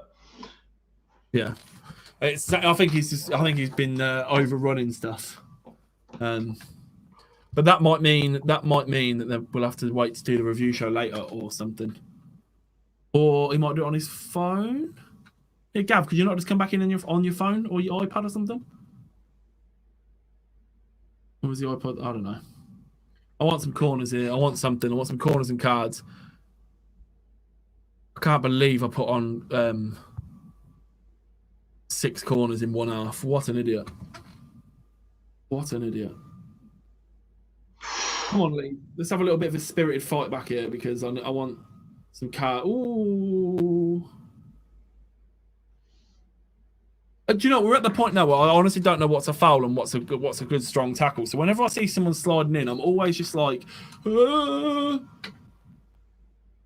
I just don't know anymore. Here we are. Gav's back. Gav, give us a thumbs up when you're ready to come back in. Yeah. Oh, I'm here, son. I'm here. Yeah. Good. I need to go make a coffee in a second. Oh, my Lord. I can't believe that. I was having a right party. But on the plus side, it's 4. Goal.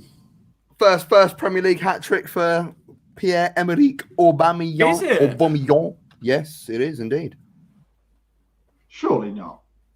Really? First Premier League hat-trick, yeah. That's mad. I'll take it. I need to update that little bit at the bottom, don't I? Way. God, Leeds are shit, man. Jesus Christ. No, Leeds are the best team in the Premier League. We all know this. Sorry, I keep forgetting. It's because everyone keeps telling me. Yeah. That ball from Smith Rowe is just delicious, man. Oh, it's lovely. Absolutely. I'm gonna go. I'll be back 2 seconds because I'll pour it and let it percolate. I want to go back to the opening live stream of the season when we did Liverpool versus Leeds, and the dick riding for Leeds was unbelievable. Unprecedented dick riding for Leeds. You've never seen heights like it. I want to see what they've got to say about today. I really want to see what they've got to say, because there's so many narratives in Leeds today. Yeah. We'll do our own. That's what I need to do a Patrick Bamford video. I'm just going to wait for the season to play out before I make my video. Because if Patrick Bamford goes to the Euros, I'm in for a fire video.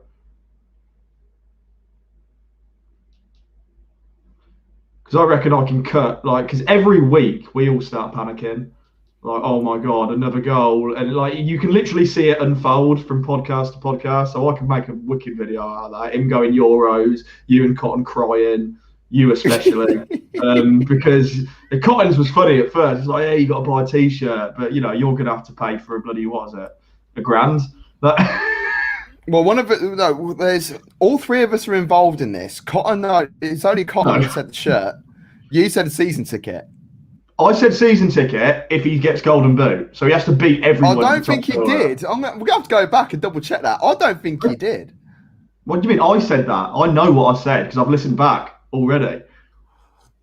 I'm saying, I'm confident in mine. I'm absolutely confident. We are in 4th, and Salah's doing bits still. He's the only player who's still got it. I'll be honest with you. Just keep going, Salah. Not for Liverpool, for us. For us too. No, we're all in it together, mate. We all got to chip in. Sorry. You bollocks! No way! You don't get to fucking make. It's in the contract. It's in the contract, mate. Have you told Claire yet? No.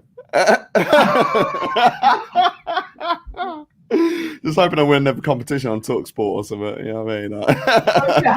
So what was that competition? Because I remember you won it. Yeah, I won £5,000 for guessing. Yes. Wow. That was What nice. for? Sending a text, mate. Oh wow, you're such a, Simple as that. I can't remember the you're answer. such a role model. Oh. You know, influencer Gav Mac. What was The question? It was Jamie O'Hara describing an old teammate, and the answer was Gareth Bale. So he just text sport and Gareth Bale to whatever the number was. He went to Real Madrid, and then it was like, here's your two options. It's either it was really easy, but that's how they do it. That's how you earn a load of money. Yeah, exactly. But I got £5,000 out of it, and I only spent £2. So that's crazy. So I just want to show me pinky off. Exactly. So yeah, that was nice. Came in just in handy, like just in time, because Claire was just about to go on maternity at that point. Oh, selfish. And, you know, so yeah, 5Gs. Bam. Thank you very much, TalkSport. I think that's what Claire said when she took it straight out your hand. Oh dear. Right, what we got here? Our boy, he always checks in. Good lad. We're going to be talking about Man United straight after this game as well. We're going to be talking about all the games that happened in the Premier League this weekend to date. We're not, you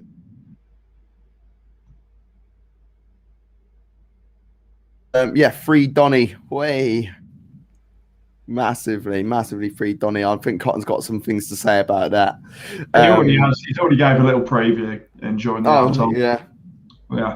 There you go. And Popper's attitude, or his actions, in my opinion, has been a model professional, form willing. Interessant.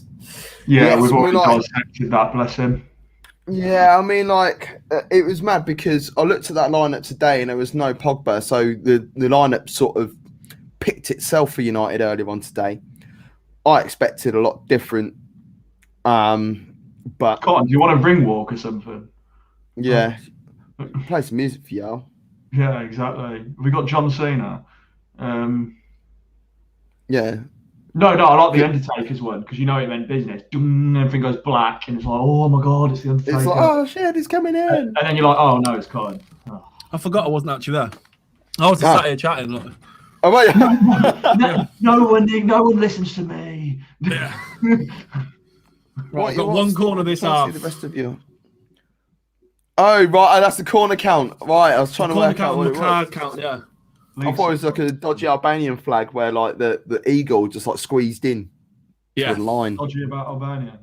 Yeah, it's like an Albanian flag shirt that you buy from the market.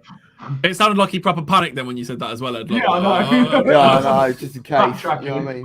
I've got Albanian pals. They know I'll back them. Oh yeah, I love that. I've got Albanian. I can't be racist. My friend's black. Yeah. Hey, listen, I'll wheel that out all the time. Easy black friends, ain't me.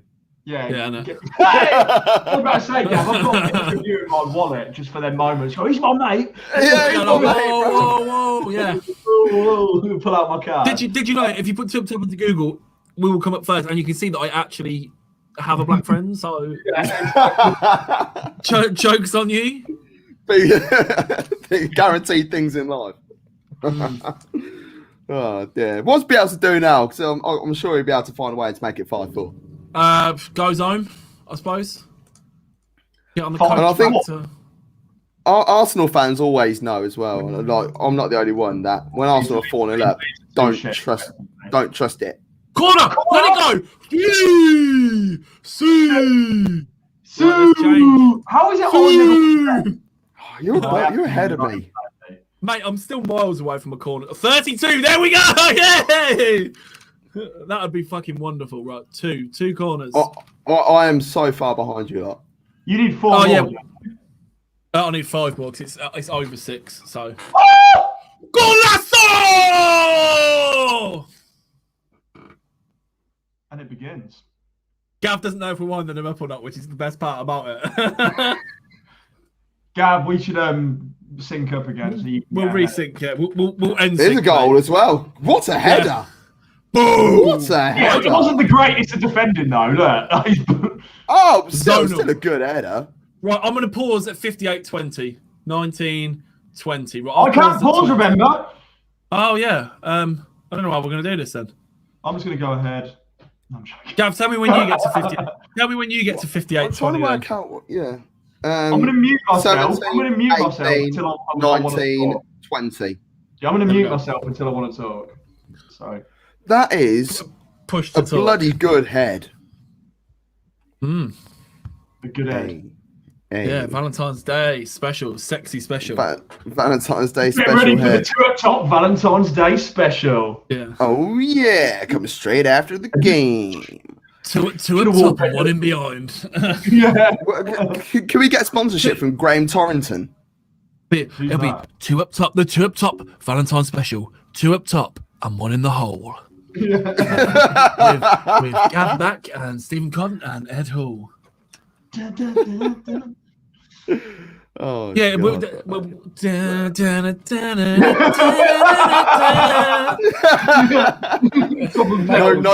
drums on that one. It's like a really like slow smooth central. Oh no, it's gonna be 4-4. Oh, for the William. love of Jesus! This is one of the worst decisions of all time. No, it's too late though. It's too late though. Leeds ain't made. No, Arsenal have Alex, there's no way you're bottling this. Arsenal Newcastle 4-0 at half time, 4-0 or 4-4. That's the only time it's happened. Like, and they still go on about that game. Arsenal Anderlecht 3-0 up at on the hour mark. Drew 3-0. Drew 3-0. It's not 4-0 though, is it? Yeah, I was back in the day when we used to play Champions League. I was choked on my beer. It belongs in a museum. That was because you were harking back to the days of Champions League and you caught yourself out. Yeah, I know. got all choked up.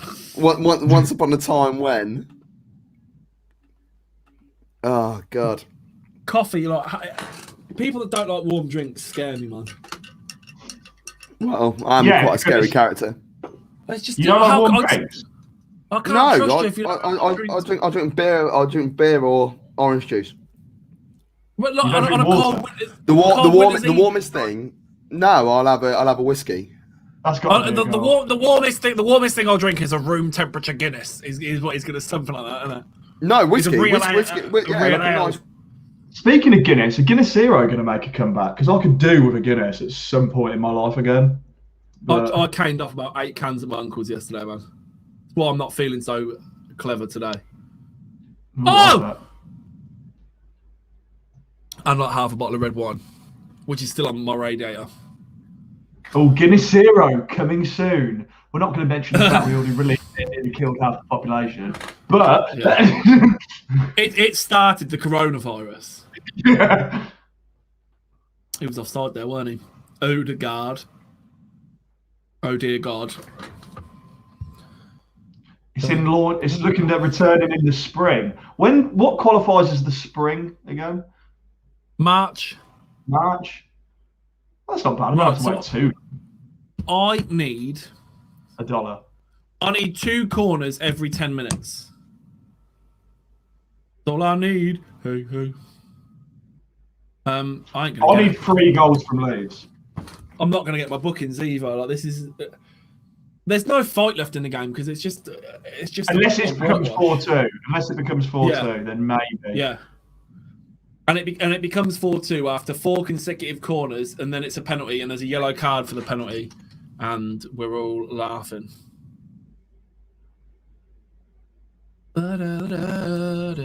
Gav's gone to go get himself some whiskey, I think. Or the computers. All his words. Yeah, all the computers popped again. I didn't miss any bookings or anything while I was downstairs, did I? No. Go on then, stick this straight out for a corner. Who's that coming onto it? Bellerin, what a heavy touch. Still Bellerin. Gav, you need something more powerful than your laptop, like I don't know, like an iPhone 3GS. Oh, are you gonna buy that for me? Nice one, cheers. Yeah. Well, if you didn't spend all your money on bloody fucking Patrick Bamford, then maybe you could buy a new laptop. Yeah, true. Gav trying to play it, we're all in this together. Listen, I got a fork out for the shirt. I know that. Fork out for the shirt. I think 60 quid is cheaper than the grand. DHK raise their prices. Good old Durgate. That was just me distancing myself from the Euros. Like, listen, my penance was the shirt. Foul him. Oh, Xhaka had a little swipe there. My penance was the 30. I said Golden Boot winner, so I'm sound. Yeah, you're all right. Yeah, I said if it goes to the Euros. Patrick Bamford beats Salah's records, 33 goals in a Premier League season. I'm like, no. And the form carries him to a Euro. Well, that's should we delete Christine? Delete and block. Yeah. What, you mean I have to unblock her first? Yeah. Who's Christine? Right, it's a corner again for Leeds. Now, just do the same thing as I did before. That's what I would do. You know, you click on that top. I love that, Gav. Just score again. That's what I'd do. Just do what we did last time. Just score. Like, do what I did. What I mean, there was this young lad in the lumber tubs behind me. He was obviously a little kid, bless him, so I can't be too butthurt over it, but I am anyway. He was like, oh, why do they keep going backwards for? That's not what they're meant to do. I'm like, they're under pressure, bro. I was like, Jesus. Like, he kept saying it all game. I just wanted to, like, took him around the club. Like, World Cup 2010 at the Penny, and everyone was steaming. But because it's the World Cup, everyone's getting involved. And this woman next to me, oh my God. Domestic violence is never the answer, but all game she kept just shouting, "Just score a goal! Just score! Just score a goal!" And it's like at one point I turned around and I was like, "It's not that fucking simple." Like there literally would be no. Oh man, this is 2010. That was 2018, wasn't it? No, it's 2010 World Cup. Oh, it's 2018. Yeah. Don't you remember when that woman that was saying things like that in the England-Tunisia game? Because we watched it at the Penny as well. Yeah, that's who we played. Yeah, it was. I don't remember who it was. I just remember we beat someone 2-1 and they were good. I love it. Just score, yeah. Do you know what? Fuck it. Get Hodgson. Get him back. Send you out there. You know your stuff. Just score. You've got the lingo. You've got the patter. You know what you're on about. That is not a foul. That is not a par. Good. I'll tell you what. I'm glad that wasn't given. Yeah. I'm actually glad that wasn't given because that's pathetic. I was fully expecting that to be a foul. Oh, there wasn't really anything in that tackle from Xhaka. Oh, it's getting a bit hairy. Oh, honestly, Arsenal on the ropes here. We're 4-1 up. We're on the ropes. How embarrassing. Given, they hit it top bins. Yeah, no, but I'm glad that a foul wasn't given for that because it was just a pussy move. He just fell on the floor. It wasn't a foul. Pussy move is the new go-to. This is what the Prem is now. Yeah, it's just a pussy move. No, having it. Right, we've got 24 minutes to hold on to this lead. Honestly, right, 1 hour 33 because I'm going to come back when it's actually 4-4 and like you are not laughing and it's like that'll be just ultimate. Oh no, my laughs at the moment are already nervous laughs. Gav, come on, 4-1 up. It's 66 Arsenal. minutes. It's Arsenal. It's not Liverpool, United, or whoever. Why? What? Right. I understand taking a quick free kick, but why take a quick free kick when none of your teammates are set and then you end up just doing that? What a waste of possession, man. What about Arteta's hair? Still hasn't moved in this rain. Oh, no. You used Gorilla Glue on it, that's why. Brill cream or whatever people use, I don't know. I have that shit in my hair. Come on, get on with it, man. Well, it was time wasted in the first half when it was 1-0. But like that won't get added on. Like that, nothing will come up. Louise, Jesus. Jeez, Louise. Drew. Yeah, second half of the West Brom game, we literally counted 10 minutes that the ball was out of play. Oh yeah, it's ridiculous. Oh, I'm not getting any cards. I'm not getting nothing. This is just should have just gone straight forward for the Arsenal win, but I was gonna. But there were only 4 to 5, and I just thought I didn't trust them enough for that. It's too easy. That's a goal. Oh, that's I didn't know. So I'll take it as 4-2. he was gonna say because I said that in jest. That's a great finish. Yeah, It's a great finish. Ed, that's why I knew you made that noise, because you were about to say no. I was joking.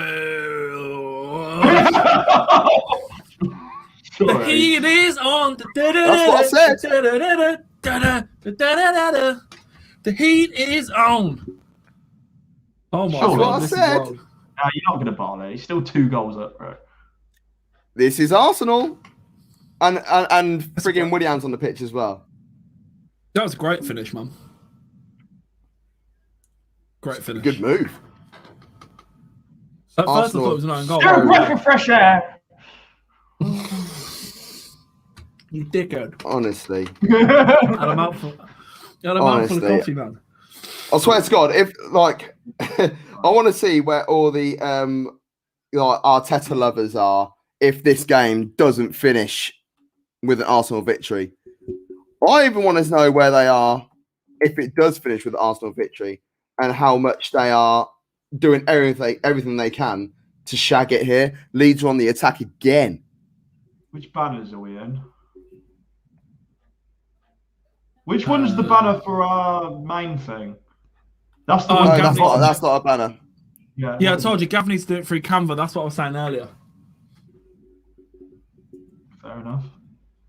Leno's going to get booked here, I swear, because how many times has he been time wasting? Ref, have a word with him. Jesus Christ. 10 Jesus Christ. So, there's still 21 minutes plus stoppage time. 21 minutes to go. I'm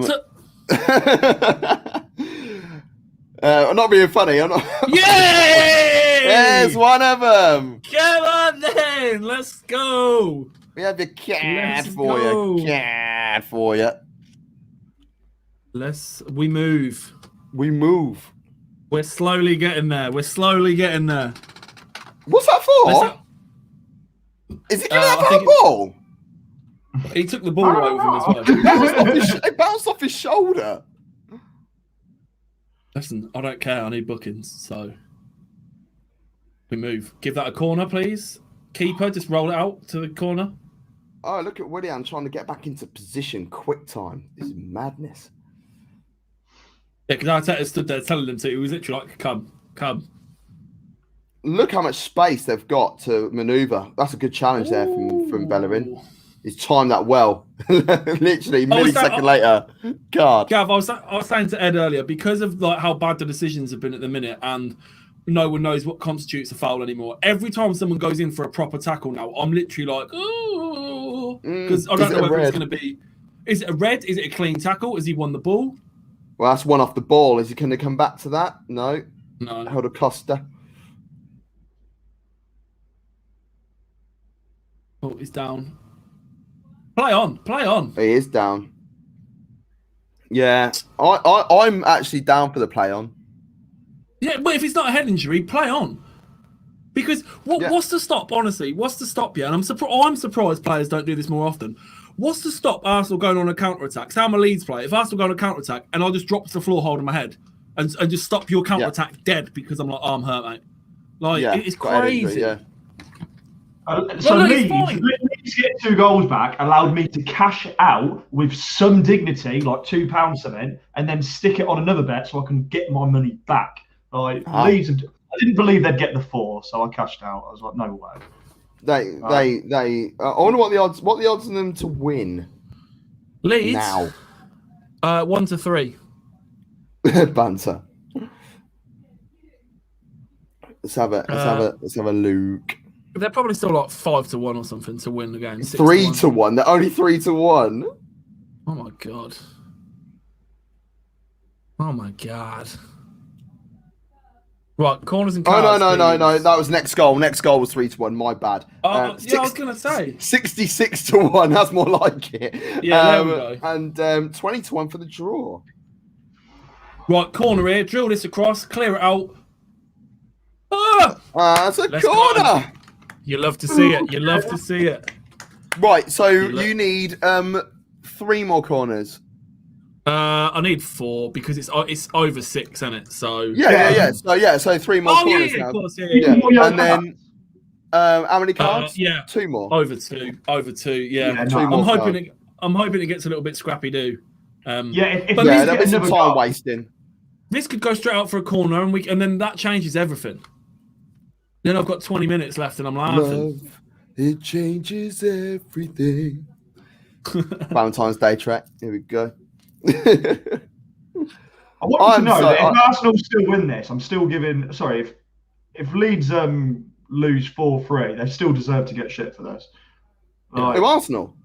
No, if Leeds lose 4-3 and they're like, but that was an exciting game. It was like tough shit. You were 4-0 down. Yeah, there's no valid excuse for. That's not a foul. No, don't give that. Book him then.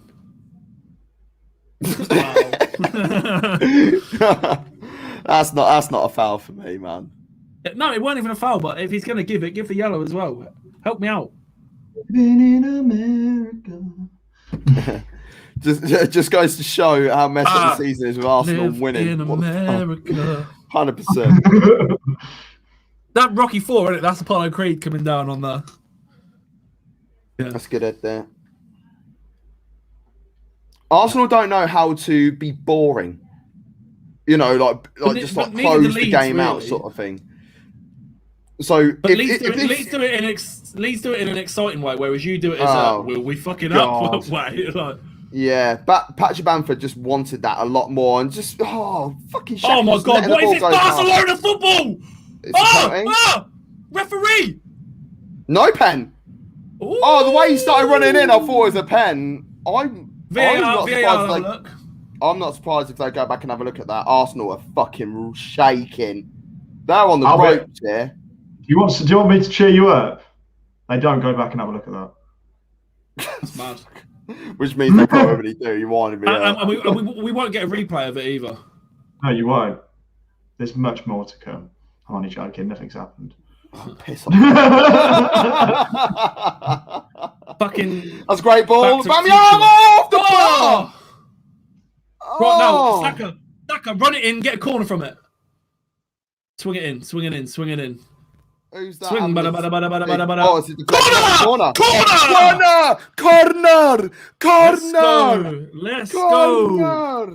Let's go. Right, let's have a look back at this. That's not a penalty ever. Book him for diving.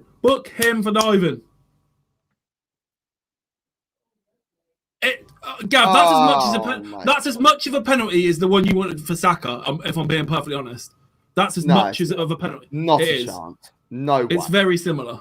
It's similar, but it's not the same. That's like me and you are similar, but the only similarity is that we're both men. But there was enough contact. Right, come on. Go. Power Rangers. I need a. Do you remember Power Rangers? The Liverpool game. I don't blame that decision at all. I think we absolutely capitulated after that first goal. I don't really base it on decisions. We're putting ourselves in these difficult situations. He's obviously referring to Liverpool Leicester, but yeah, I'm disappointed. Do I know Power Rangers? Of course I did. I grew up. Is that what you said? Yes, I did. Yeah. I started watching Power Rangers before you were born. That's why I'm asking this question. You know I grew up during the Lightspeed Rescue era, which was they're based and they were like fireman takeoff. Like they weren't firemen, but I think that's what they were going for. Stripes. But Gav, I told you, I said the other week, was it the other week or the other month, that basically the Power Ranger show that we got over here was 2 shows put together. So all of like the Power Ranger like fighting and all the not anime stuff, but all the Japanese stuff was one Japanese cartoon well, not cartoon program, sorry. And then when they splice in all the American acting and stuff, like that was filmed separately. Like it was already a different show. They just never told me this before. This is new to me. Real so talk. the original Power Ranger series was that. The rest just followed suit. Yeah. So the original Power Ranger series is a completely different show in Japan called something else. And yeah, so all the fighting scenes and stuff are just literally lifted and copied and pasted from that TV show into the American one, and then they just all the storyline was it's the American stuff. Yeah, no fucking way. My mind is Yeah. absolutely blown. I never knew this. Yeah. You've actually fucked my childhood, but also enhanced it at the same time. Power Rangers. How does it work? I'll find out what it was originally called. So yeah, substitution from Arsenal there. Martin Odegaard on his starting debut has come off. Corner here. And it was a lot. El Neni has come on to try and shore things up a little bit. It was based on the Japanese Tokusatsu franchise Super Sentai. There we go. Super Sentai. So, yeah. Unbuckler. Yeah, Honestly, you've changed my life. Yeah, it's mad, isn't it? Mad things. Yeah, most of it's footage from the Super Sentai series. Yeah, it's crazy. I only found out like a month ago. Come on then, Power Rangers. Let's get some corners. And some cards. Go on, Willian. You can't cross. Oh my god. Saka went on the same page. It was a back pass as well. This is going to be a case of so close yet so far, I reckon. Yeah, you'll get one more card and one more corner. Yeah. And they'll be like, oh, fuck this shit. They should be like, they should be sympathetic and be like, look, you got quite close to it, so here's a tenner. Yeah. Paddy Power would. If it was Paddy Power, Paddy Power would do it for bants. Yeah, they'd be like, well, Paddy Power paid out yesterday by accident, but honoured the bets that paid out anyway, rather than trying to claim the money back. For how many corners is Edison, can you not see on screen? But it's the second half corners because there's been more corners in the game. But we don't care about first half corners. First half corners are irrelevant. There was three corners in the first half, so I think we should be on 8.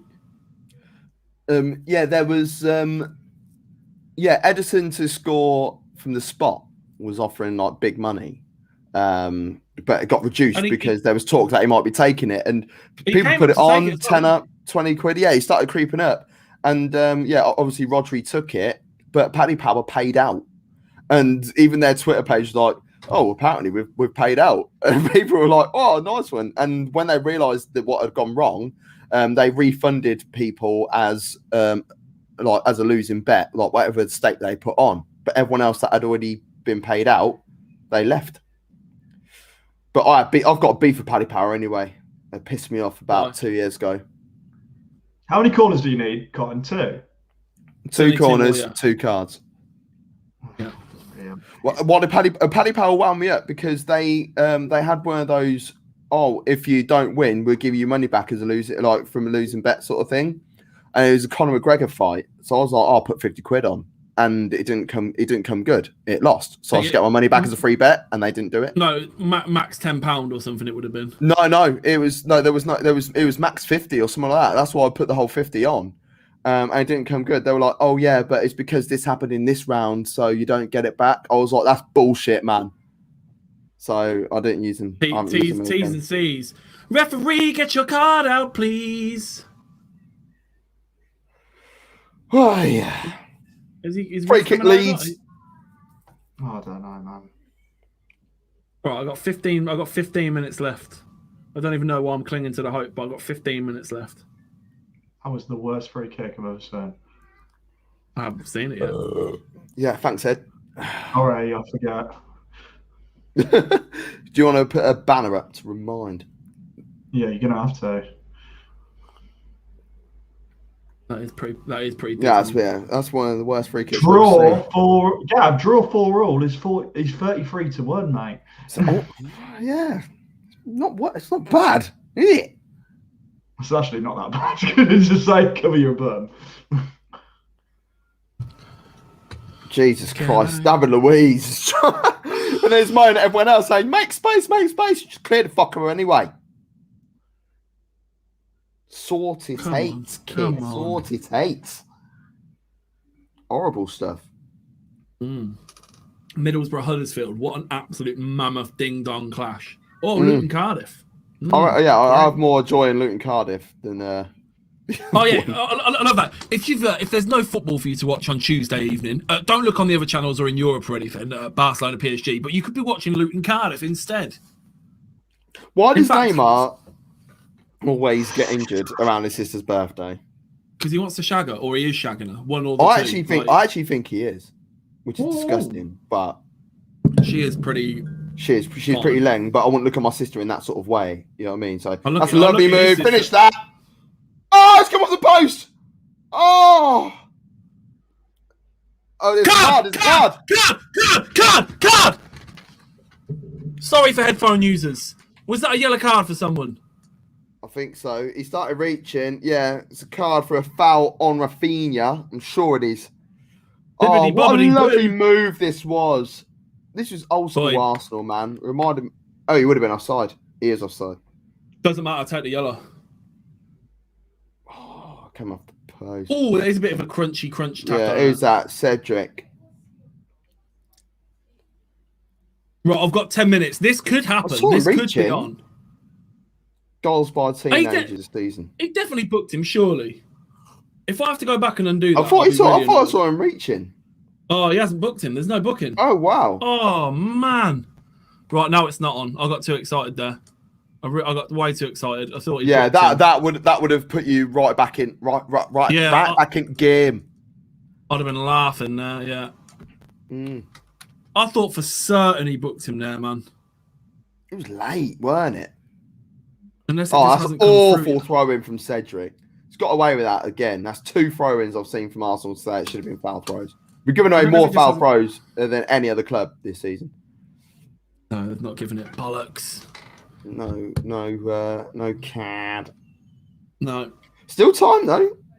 Yeah, well, there would have been still time if I needed one more. Nah, because we've still got injury time as well, which are going to add at least 5. I've got 10 minutes. I've 10. got 10 minutes.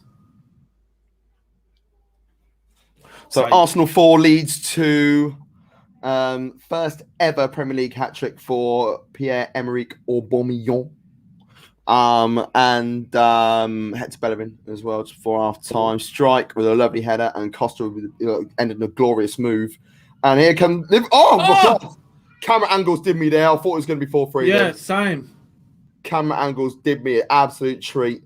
Leeds just don't know when to give up. They're like, they're so easy on the eye. They're great to watch, aren't they? Ed? Yeah, great. Cool. Yeah. You love to see it. All right, I'll put a bet on no more goals this game. Oh, risky. Difficult one. Oh, look at that world-class defending from David Luiz. Oh, Ceballos. That's a nice ball. Tries to play it early. Kaya Saka. Bellerin with the cross. And it's cleared away by Strike. Absolute dog cross, man. It weren't the greatest cross in the world, was it? My time's running out. Time is running out for you. Time is going slow for me. Come on, boys. Get stuck in. Let's see a little scrap at the end. What you want? You want a card in the next minute or two, and then what you want after that. Go on, Ceballos. Oh. How's that not gone for a corner? Is that handball? That was your take. Cedric. Oh, good strike. Ooh. Yeah, that's what. Yeah, good strike. Saved by Melier. That was moving around a little bit. If I'd have put the right amount of corners on, I wanted over 6 in the game, I'd have been laughing, man. I'd have been in. What a fool. Oh well, it's only some of my West Brom money. I'll be all right. You win some, you lose some. It's good save from Melier. Let's have a look at that again from the back. Oh yeah. See it from the back. Yeah, it's moving around a lot. Nice, straight at him. I like Melier. I know there's a couple of questionable ones from him today, but he's 20 years old. I honestly think he will be a world-class goalkeeper. Maybe. Bamford's The gonna cry, other mate. I'm telling you. the other German lad from that Bayern brought to be the new successor to Neuer is good. That's a Book foul, him! that one. Book That's him! a card. Give him a card. Why is he steaming like that if he's not going to book him? Like, it's so... Oh. But it's so obvious what he's doing as well. He's not attempting to play the ball. Like, Gabriel's asking the same question as me. Fucking hell, we're shitting ourselves here, aren't we? Let's bring on Rob. Who we're taking off? Bamyang. Give, taking him off so you get a standing ovation in front of a packed Emirates Stadium. This ref was absolutely, his ass has fallen out. He's taking some bios off. No. Who drops down then? Who slots into midfield? Or are you going 5 at the back? Straight 5-2-3. Rob Holding, you've taken too long getting on the pitch. Book him.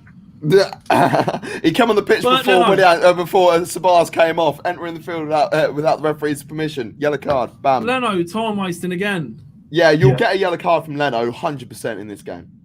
Oh my god, that is another 20 seconds of him taking a goal kick. Oh my god. They'll probably. I reckon they might even add 6 minutes. You know. No, we'll get 4. We'll get something really dead. I would like 4. I'd like 5. I'd like 7. Willian, look at that energy.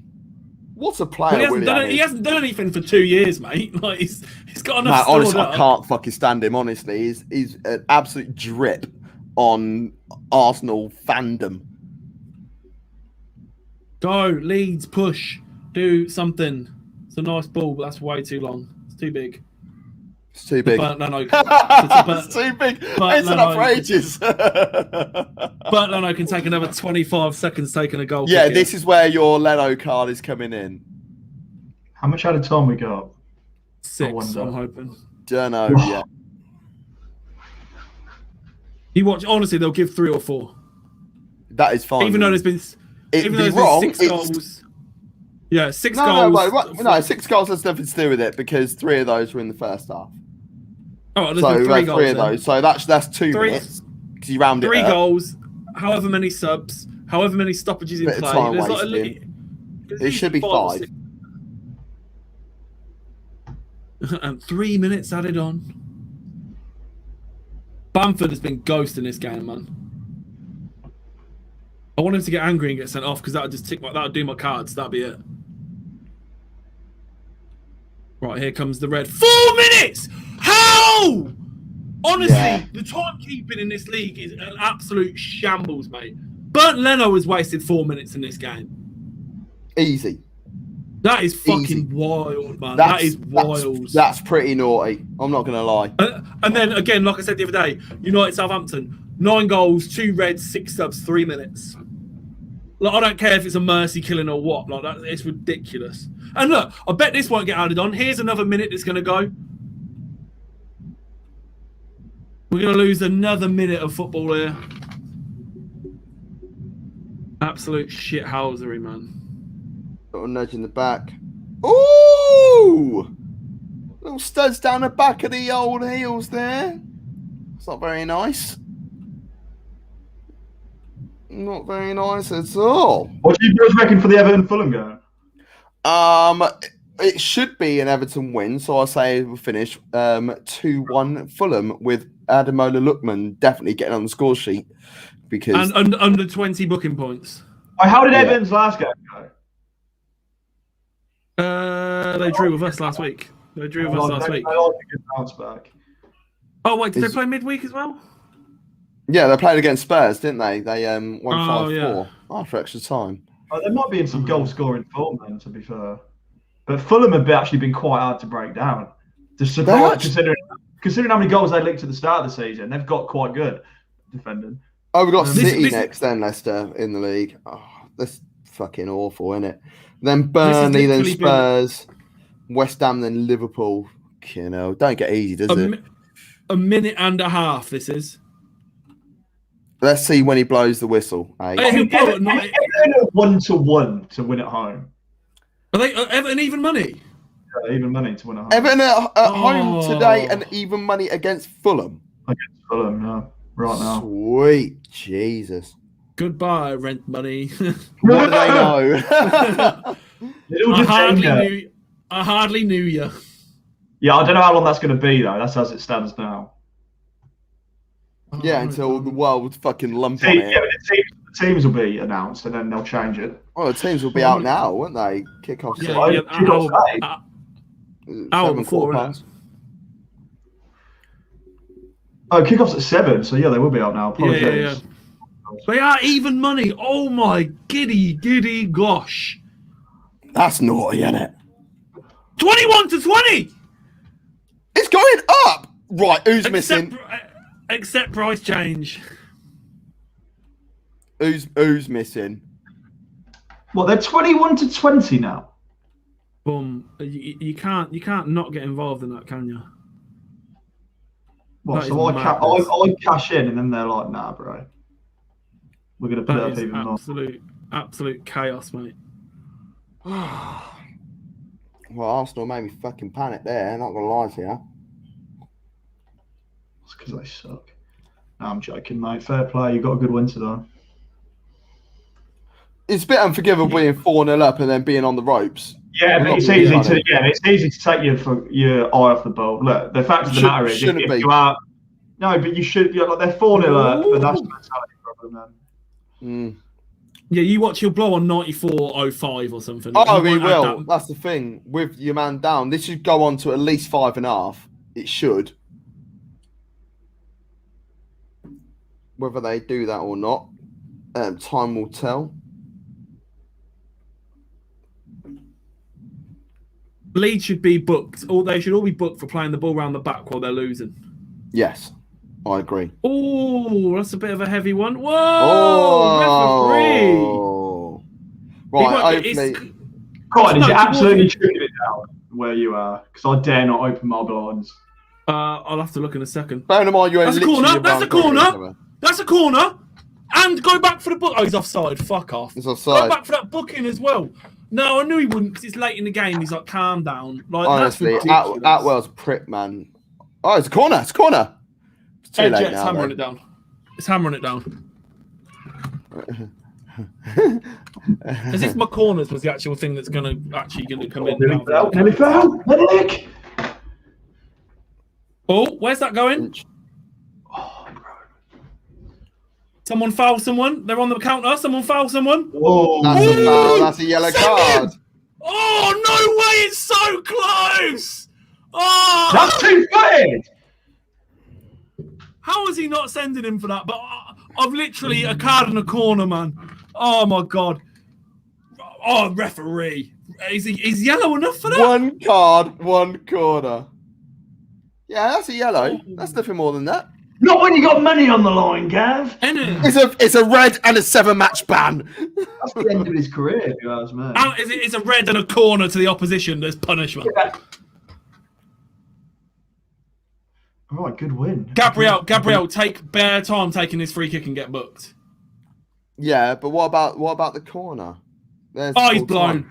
You slag! That is so close. That's heartbreaking. That is full time. Now I've spent a tenner on a draw, and now I've got to earn my money back. So I've got £2 on Everton to win. So I'm on the way back, baby. All the way back. I'm on my way up. I've got so unlucky. Who needs a wee? I'm going to go for it anyway. Yeah, go for a wee. Go for a wee. We're not going to go into too much detail about that game. We are going to be, because I think me and Cotton are going to go do a show later on in the week. So I don't want to go into too much depth about polls that we were running. So we're just going to chat shit for about 2 or 3 minutes, and then we're going to say 2 or 3 minutes, probably about 5, and then go straight into our review show. So Cotton, this red or brown sauce thing on bacon sandwiches, man, what's the crack? Because like, what do you mean? What? Me, like, it's red sauce for me. The whole point of brown sauce is for bacon and meats. Ketchup just you could put ketchup on a sausage and you could put ketchup on a bit of cauliflower and it just tastes the same fucking thing. Ketchup just like it's just too boring. Brown sauce on bacon sandwich. Ed, I think if you're having a sausage and bacon sandwich, I'll whack a bit of brown sauce on that. I'm down for the brown. I don't dislike brown sauce. I Down think for the brown sauce is brown. cool. What am I come back for? Down for the Hey, brown. dying Bacon for the sandwich. brine. Is that what they Bacon call sandwich. Bacon sandwich, brown sauce or red sauce? Brown sauce. Yeah, because you're not a nonce. Yeah, I'm not a troll myself. Yeah, like There's nothing. Hey, look. Nah, ketchup wins. The only thing, grow up, bro. the only thing that Bro, ketchup Well, winds me up, I bet right? you don't even like. I bet you don't even like olives yet, do you? Your taste buds need to mature and grow up. Put the tomato ketchup down. Have some real sauce. I bet you're the kind of dickhead that puts like tomato ketchup on a real nice expensive steak or something. No. If I don't want to see any sauce near it, Meat would you like? I'll just have turkey, please. no, I'll just have beef. Actually, to be fair, but Christmas dinner and Gav's like, can you pass me the ketchup? well, Christmas dinner we have like curry, goat, rice, and peas and stuff. We have proper dinner. But like when it comes to what winds me up is when people put like crap sauces with stuff. Like one of my pals, if he's having a curry, he'll be like, "Oh yeah, pass the mayo." What are you doing? Nobody does that. Yeah. No, people do. People put basic sauces. Like I would admit that ketchup is a basic sauce, but do not put it with things like curry. Put it with things like roast dinner. You know, roast dinner. So the thing is, with sauces and stuff with roast dinners, I'll just straight up put beef gravy on everything. On a traditional British roast dinner. Or West Indian roast dinner, I don't put anything with it because I've already got sauce in my curried stuff. So I'm down for that. But nah, it's yeah. I like brown sauce. I need my little toilet break. I'll let you deliberate. But cheese is for gay. What? Oh yeah, just because Gav doesn't like. I mean, that's pretty homophobic, Gav, and we don't like that here. It was. It doesn't like there's it's like. Could use the word lame. Maybe. Yeah, we know what you meant. I just want to make. Make sure that everyone knows. It's just it's a throwaway comment. Jesus Christ. Yeah. When we go with my friend's black, my uncle's gay, and it's fine. We have those sort of jokes. But when we're live to people, you have to justify your actions a bit more. And yeah, it wasn't meant in any offensive way. But okay, let's put it this way: fuck cheese. There we go. No, but that doesn't mean I want to. Okay, fuck that. Yeah, I can't listen. It doesn't mean I have to have a sexual relationship with cheese and things like that. I'm lactose intolerant and I still eat cheese, so I can't even believe you're talking bad. Is deadline day over? Can we not transfer Gav to another sports channel? Another precinct. Yeah, exactly. Turning your badge and your weapon. A 4 Manx 1 toffee still there. Yeah. Do you want to send one of them in instead? Yeah. Yeah, a Liverpool fan asking for that. I must be in some deep shit. I'm like, send me someone from 4 Manx 1 toffee. Oh god, yeah, literally your two mortal enemies. Yeah. I'd have a brilliant time in their bloody podcast, wouldn't I? They'd eat me alive. Excuse me. Is the Everton game on Sky Sports still? I'll tell you. It is on BT Sport. Oh, is it? Have I got a... Oh, I say like it's a mad hassle. Like, oh no, let me change the channel. The humanity. I know. I was just hoping I could just leave it on. Yeah, so what I'm going to do is I'm going to stick it on in the background. So when we're doing our Premier League review show, I'll pretend I'm listening, but I'm just going to be nodding my head, looking at the football. Like, yeah, I'm going to do the same. Yeah, it's going to be complete silence. Gav will be like, so what did you think of Tottenham's performance? Like, oh, James Rodriguez? Like, yeah. Oh, man. Tottenham just getting absolutely slapped again. Mourinho is a waste, man. Like, he is done. He is done. I didn't watch the game. How crazy. I'm going to pretend I did. The power of highlights, though. Yeah, I'll be honest with you. Like, if someone was listening and was like, "Oh, you did a Premier League review show and you didn't even watch one of the games," it's like, bro, I'm like, you might think I'm saying this just because Liverpool are playing poor, but I've said this at the start of the season when we were top of the league. I'm sick of football. I'm starting to get sick of football. After we're like something, we've dropped fucking more points than anyone at the minute. Bamford on any shots. I would just love a big break, loads of like. I'd like a good like summer window. No, I don't even mean for transfers. I'm not even talking transfer talk. I'd like the Euros. Once the Euros is done, I'd like a little cut-off point for everyone to get back to full fitness. Everyone just to go fresh. For me to get excited again. But well, that's the thing, isn't it? Like there is no. I need to miss football. I need to miss it. Yeah. I'm glad that it's on during lockdowns. We've actually got something, but yeah, I agree. What channel is Everton versus Fulham on? It's on 1HD. Yeah, I've got it on. Oh, that's the worst, man. Yeah, it is the worst one. Yeah, that is easily the worst one. What are the other ones? I don't really. The Sky ones don't really. Right, I even tweeted it out the other day, right, and I saw 3 of my friends tweeted the exact same thing, almost word for word. Honestly, I said it on the show last week. That fucking Nationwide advert with the Brummy guy reading the spoken word shillings and pennies. I'm so fucking edgy. It makes me feel sick. Honestly, it's the way he delivers the words. Look, I can't stop looking at his mouth when he's saying the words. I'll get so impressed with himself. Honestly, like I said, there's so many tweets this week where it's literally like, I don't want to see this anymore. Like, I'm sick of it. Like, it's just a horrid advert, man. On that, let's go. It's for Premier League review show time. Oh yeah. Oh.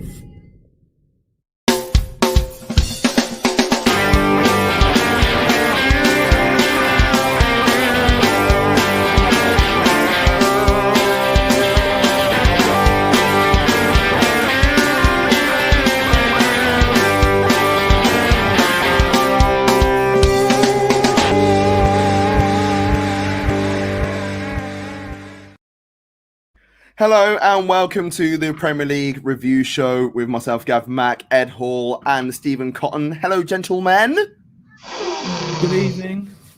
Happy Valentine's Day to all you lovely ladies out there, or lovely men out there. I just actually send my girls downstairs so I can do the podcast, but you know. Yeah, get off me, ladies. Yeah, I'm not around this Valentine's. Oh yeah. Wake me up. I'll just send mine upstairs to bath my daughter. Me and I hope that's not you. But the way we're actually going to spend Valentine's Day is I'm assuming me and Ed are going to have a lovely date in Verdansk later. And, usual shit. Shoot some. Play Call of Duty like losers. God, that needs to be taken out of context. You can subscribe to us on all social media platforms at Twitter Top Football, Facebook, YouTube, Twitter, Twitch, Instagram, and YouTube, of course. And if you put Twitter Top into Google, our name comes up first. Oh yeah. So yeah, that's my vocal for Valentine's Day. T-Pain. That sounded like vocoded as well. Oh, should we do the vocoder? It's like he started Twitch streaming. T-Pain. I only found he's got no money. His intros are so sick, man. His intros are unbelievable. He's got no money, so like he's trying to do everything. Remember, like that's another story for different times. Boring. What have we just seen? Right, we have just seen Arsenal versus Leeds United.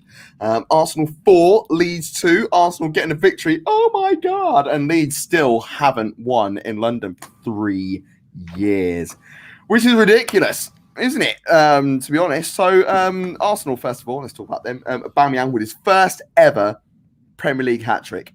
He's been there for 3 years. It's a mad ting, blood. Mad tings in it. You need to get rid of him, man. Oh, yeah. Try and cash in while we can. Try cash in while we can. Why not?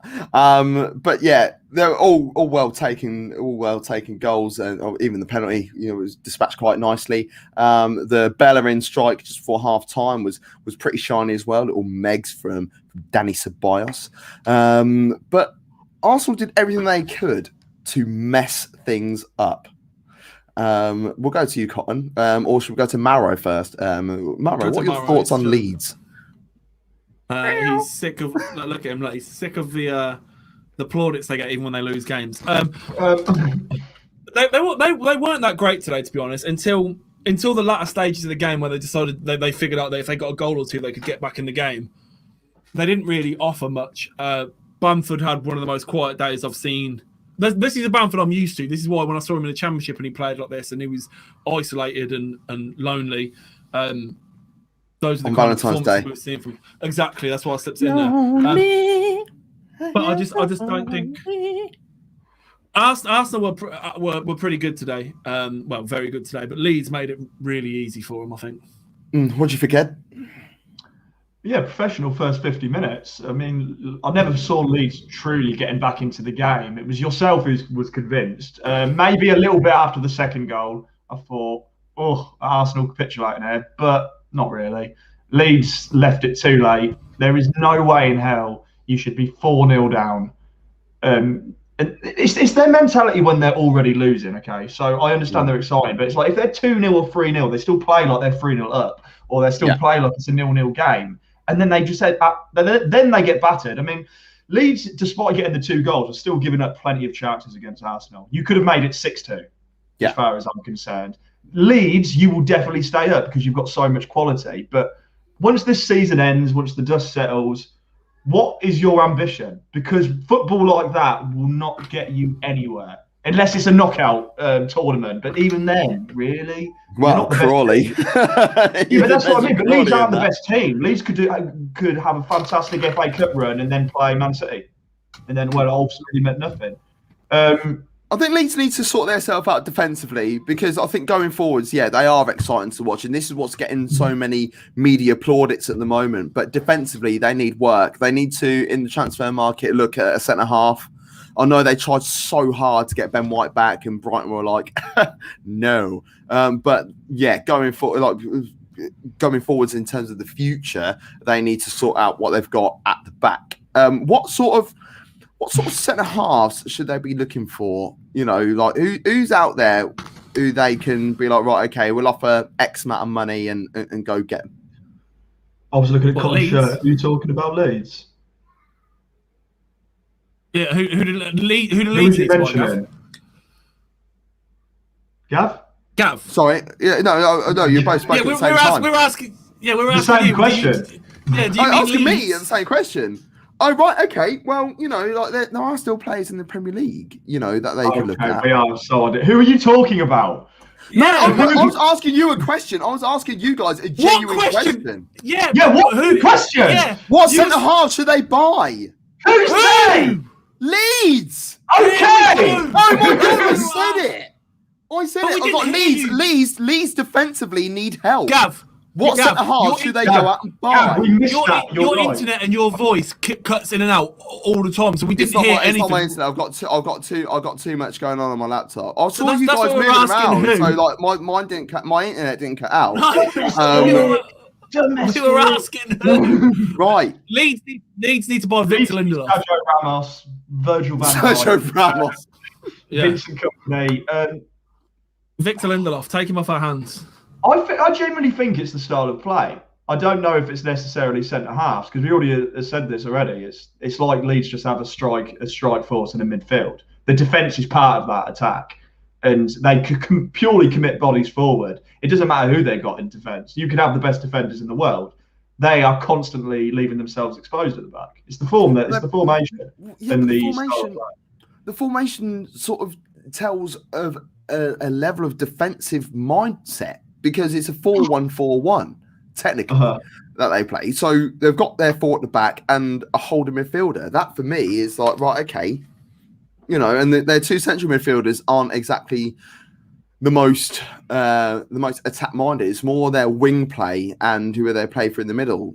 So that is the main priority, I would say, for Leeds United. Let's have a look at what clubs are... are pretty astute defensively, but have surplus requirements in on their back line. There's I'm not saying it's Arsenal because we are talking about Arsenal, but like why didn't they look at Mustafi? He's already here, or Socrates, is here already. He can stay and play Premier League football. They're not in a relegation scrap. So those two can play or act in a defensive way to help them out a little bit at the back. I don't know. But Arsenal have had a bit of a bad run of late in the last few games. So what do you think this will do for their mentality? It gives you a goal. It gives you a goal for the season, because I'd say a month ago, a couple of weeks ago, you would have said just get as high as we can and then we'll go again next year. Mathematically, I think you're like 6 points off top 4. I don't think you'll get top 4, but the fact of the matter is you could. So, it gives you a driving force for the season. And, crazier things have happened. I think Arsenal will just try and get top 4 this year and then just, start again next year, because it didn't start the way you anticipated this year. And that's left you at a disadvantage. But they could do it. Colin? I think qualifying for any sort of Europe for Arsenal would be a plus this season. Whether you go and win the Europa League or you do finish in European places, whether it be top 4 or whether it be the Europa League places. I think, like Ed said, something to aim for now. You've had the horrible start to the season. It's all kind of coming back together again now. There were some really good performances out there. Aubameyang scoring again. So I think, personally, if I was an Arsenal fan, I'd be looking to get some Europe under our belts. Get some Europe. I just don't want to see Arsenal get some Europe. I don't want to see Arsenal play any form of Champions League football this year, which could happen from a Europa League or from qualification in league position, which I highly, highly doubt. Arsenal are not going to go out and spend money in the right places. I can't see that happening. So for them to get into the Champions League would be a step way too far. And if I'm honest, I would actually like to see Arsenal finish outside of Europe and just have a solid year next season. Excuse me. Doesn't that new competition start next year? No, it's the 22-23 season, I think it starts. So it might be worth looking that up, because that is going to change everything. Because we might go, we finished 8th outside Europa League, then you end up in the 3rd tier of European. Well, I finished 9th. Right, so let's talk. We'll go backwards as we like to on the old review show, and we'll talk about Manchester United. Manchester United drew 1-1 with West Brom. What the was that? 2 minutes into the game, West Brom take the lead with a Digne header. Stephen. Yeah. Honestly, while I'm talking, I'm gonna send you the picture so you can get it up on. I've seen the picture. Yeah, but we can show it. We could discuss the picture. Yeah, but I'm still going to send it to you because then it'll be easier for you to. So should we talk? We'll talk about the rest of the game and then we'll go back to that. Should we talk about that? Well, it's coming to you now. So basically, honestly, my mind is blown that this was not given. Well, I'm not actually, because the officiating's been just. We say it every week and it just keeps getting worse. If this challenge or whatever you want to call it was the other way around, and that was the centre back doing that to a forward, there's no way on God's green earth that's not given as a penalty. There's no way it's not given as a foul. Do we agree? Yeah. The thing is, right, when you watch it in real time, which for me, when it comes to VAR, they should be reviewing scenarios and situations in real time, because then by doing that you get an honest review and an honest answer as to what has happened and what we've seen, whereas it's not happening. That is currently not happening in the Premier League. Oh my God, that's absolutely hideous, isn't it? Honestly, it's unbelievable. Like, I genuinely just don't know how it can't be a foul. Whether you watch it in full speed, whether you watch it in super slow motion, whether you watch it in 1 frame a second, he's clattered him. He's climbing all over him. He's got his hand over his face, pulling his head. We've had goals disallowed this season for Harry Maguire jumping, and this was given. Don't get it wrong, we were so bad today. We didn't deserve to come out of that with even a point, I don't think. But You're playing West Brom. How different is that game when West Brom aren't 1-0 up after 90 seconds and just sit back for 90 minutes? Like, if it's still 0-0, it's a different game. But then once they got that goal and sat back, that was it. Game over. We didn't do enough to break it down. Couldn't break it down. I'm just sick of players coming out at the start of games not ready, not looking like they want it until 50, 60 minutes. Just, again, abject performances from certain players. Rashford's decision-making, again, is just so bad. Like, he'll cross when he should shoot. He'll shoot when he should cross. He's getting into good positions, but then cutting back or doing step-overs, and it's driving me mental. The thing is, his running game has been glorious. And when he starts driving at people, it's a joy to watch. And I was about to message you when he when he did that. There was one particular in one particular situation in the first half, and I was like, "Yeah, this is glorious." And then he just ran into a corridor. So it's he ran into 6 people, did 3 step overs, and just doesn't cross, shoot, or pass. Like he ends up doing nothing and loses the ball. His decision making is poor. I would say again another touchy subject, but obviously with the last few weeks, with players being racially abused, I don't know if you saw, Sky Sports broke it about 5 minutes ago, that Martial received an absolute ton of racial hatred on social media after the game. And one of my friends made a good point. He was like, so basically, people are just getting racially abused if they have a bad game. Like, when was the last time a City players don't get targeted because they win every week? Do you know what I mean? When teams aren't doing well, it seems to be that cavemen with 3 IQ, as soon as something doesn't go their way, rather than blame whatever, the first thing they go for is that, which obviously it's a touchy subject again at the minute because certain teams have decided not to take the knee. But going back to this, going back to that, we're gonna. I want to speak about that in a couple of moments. To be fair, how is that not a foul? Honestly, if that is the other way around and that is a defender doing that to a striker, tell me that they do not get a penalty. It's when Graham Souness thinks Man United should have a goal, should have a foul, you know it's serious, and he was animated. He was animated about it, but yeah, I can't just blame that. We were shit. Bruno's goal was beautiful, but it's the only thing he did all game.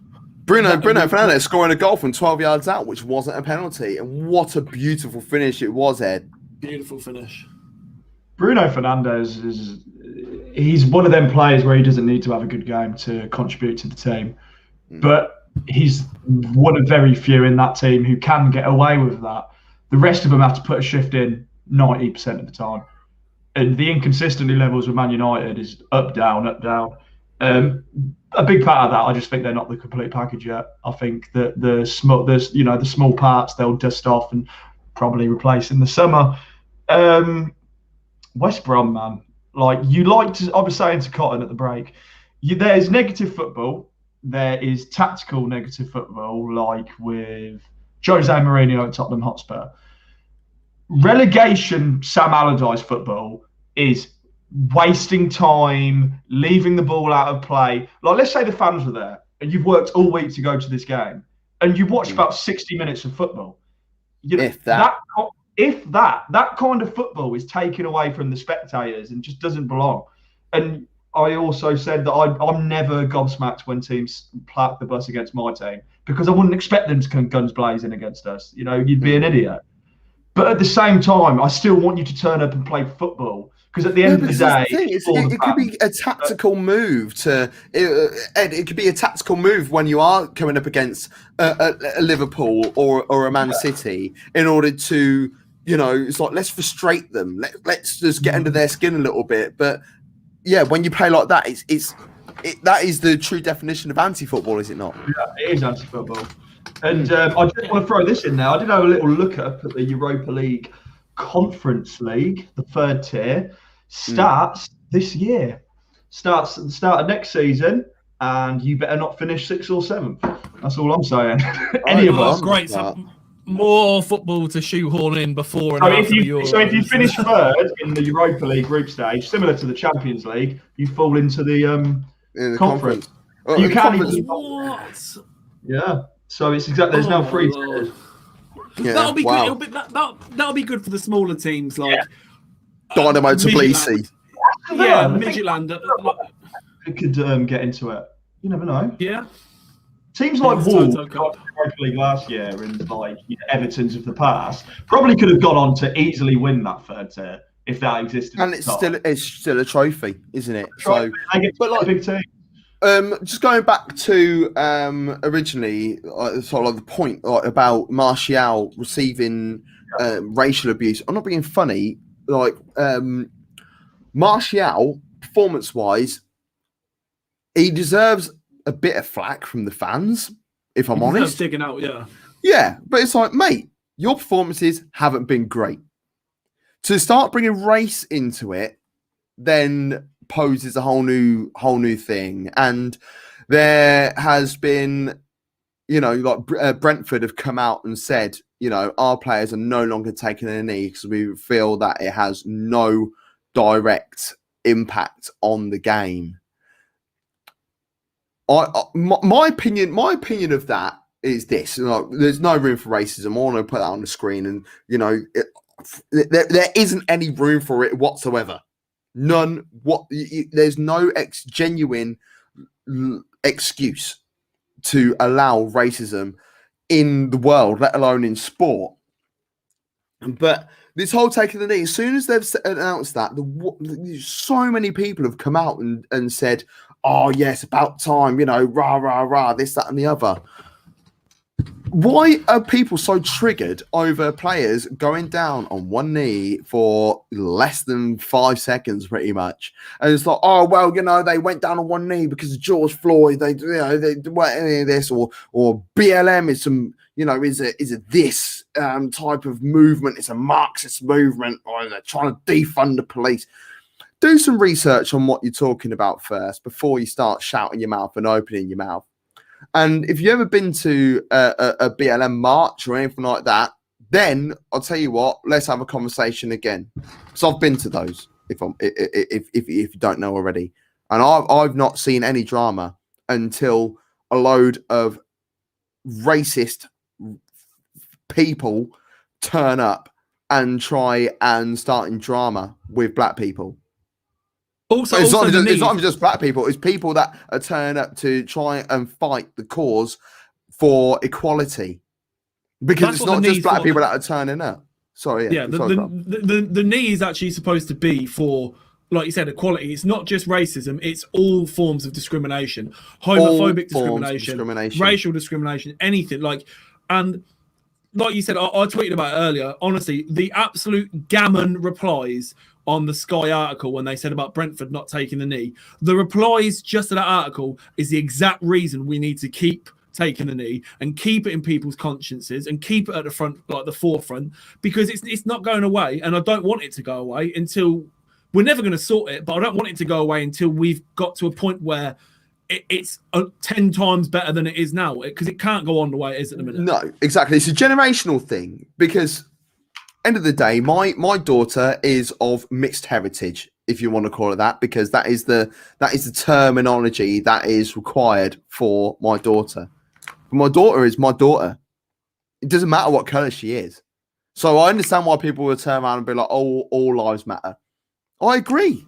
All lives do matter, but Black lives matter too. But all Black lives matter as well. All lives can't matter until Black lives matter. That's the whole point. So it's saying all lives matter. Yeah, we agree they do, but they can't matter. How can you say all lives matter, but you don't think that Black lives matter? It's like it doesn't work. Yeah. It's literally like. But anyway, we'll go down a hole on that. But I just wanted to say that and get it out there, because the thing is, they're taking the knee. If Premier League players adopt this method as well, then if I'm honest, it's worked. Because people are turning around and saying it hasn't worked, it hasn't done this, hasn't done that. It has worked, because more racist people are going out there and spouting their hate, and it's worked because social media companies are now out there to nullify the abuse that is going towards players like Martial, like Twanzebe, like Man, the list. Tyrone Mings the other week. Tyrone Mings. You know, there is a long list. There is a long list of players that are receiving racial abuse for actions that have happened on the pitch that have nothing to do with the color of someone's skin. So if that is the route that you want to go down and that's the route your mind takes you, then you need to have a conversation with yourself. And yeah, that's on that. And Man United pants. Let's try and lighten it up a little bit. And let's talk about a beautiful, well, it's not just a beautiful goal, there's a couple of beautiful goals in this. Southampton 1, Wolves 2. Opening goal by Danny Ings. What a great move and a great finish. And then at half time is game over pretty much, but Wolves don't know when to die, so they got out of the mires and found a way with a Ruben Neves penalty and Pedro Neto, lovely finish. But the penalty, I'm so bored of it, mate. I'm so bored of it because that wasn't a handball last week, and it won't be a handball next week, but it'll be a handball in 3 weeks' time, but then not the following week after that. And the reason with that is because there was another situation where Southampton were all asking for it. Because the thing is, the Wolves one, I don't think anyone. It was a half-assed appeal for a penalty, and then Southampton, the ball. Who did it? I can't remember his hand. Was it Kilman's hand? No, for the second one. Yeah. I think it was Kilman. I can't remember off the top of my head now. But then no penalty was given, and I don't even think it went to VAR. Do you know what, man? Southampton have had it really bad with VAR in the last month or two. They have had some goals chalked off. They've had some goals given. They've had some cards. They've had a real rough shake of it. And it shouldn't be that way, man. Like, I don't think anyone can say, unless you're a Wolves fan that desperately needed to win, I don't think anyone can say that's a handball for the penalty. It's just... But again, it is this week. It won't be next week. It will be the week after. It won't be the week after that. Like, it's got to the point now where that's why people are appealing for anything now, because you might as well. Like, why not? Ed, Southampton have now lost 6 games on the spin in the league. It's the worst record that they've had in their history. So Southampton were top of the league at one point in the season. You know, don't get me wrong, we all took the mick out of them when they were trying to do the stop the count stuff. But what does this mean for Southampton now? You know, are they in? You know, are they in a relegation scrap? No way. Even Brighton aren't in a relegation scrap. That just shows how poor the bottom 3 have been. But I think we are very forgetful in football, like unbelievably. You know, fans, and I'm not talking about us boys, I'm saying is, and you two will both agree, that fans base their football knowledge on a week-to-week basis. Do you remember when Southampton accumulated the most points in the Premier League behind Manchester City and Liverpool in the whole of 2020? 100%. And we are now in February talking about crisis at Southampton. Yes, they are definitely in bad form, 100%. Can't disagree with that. But you look at the players they've got in their team. Danny Ings is the most clinical striker after Harry Kane, who's English.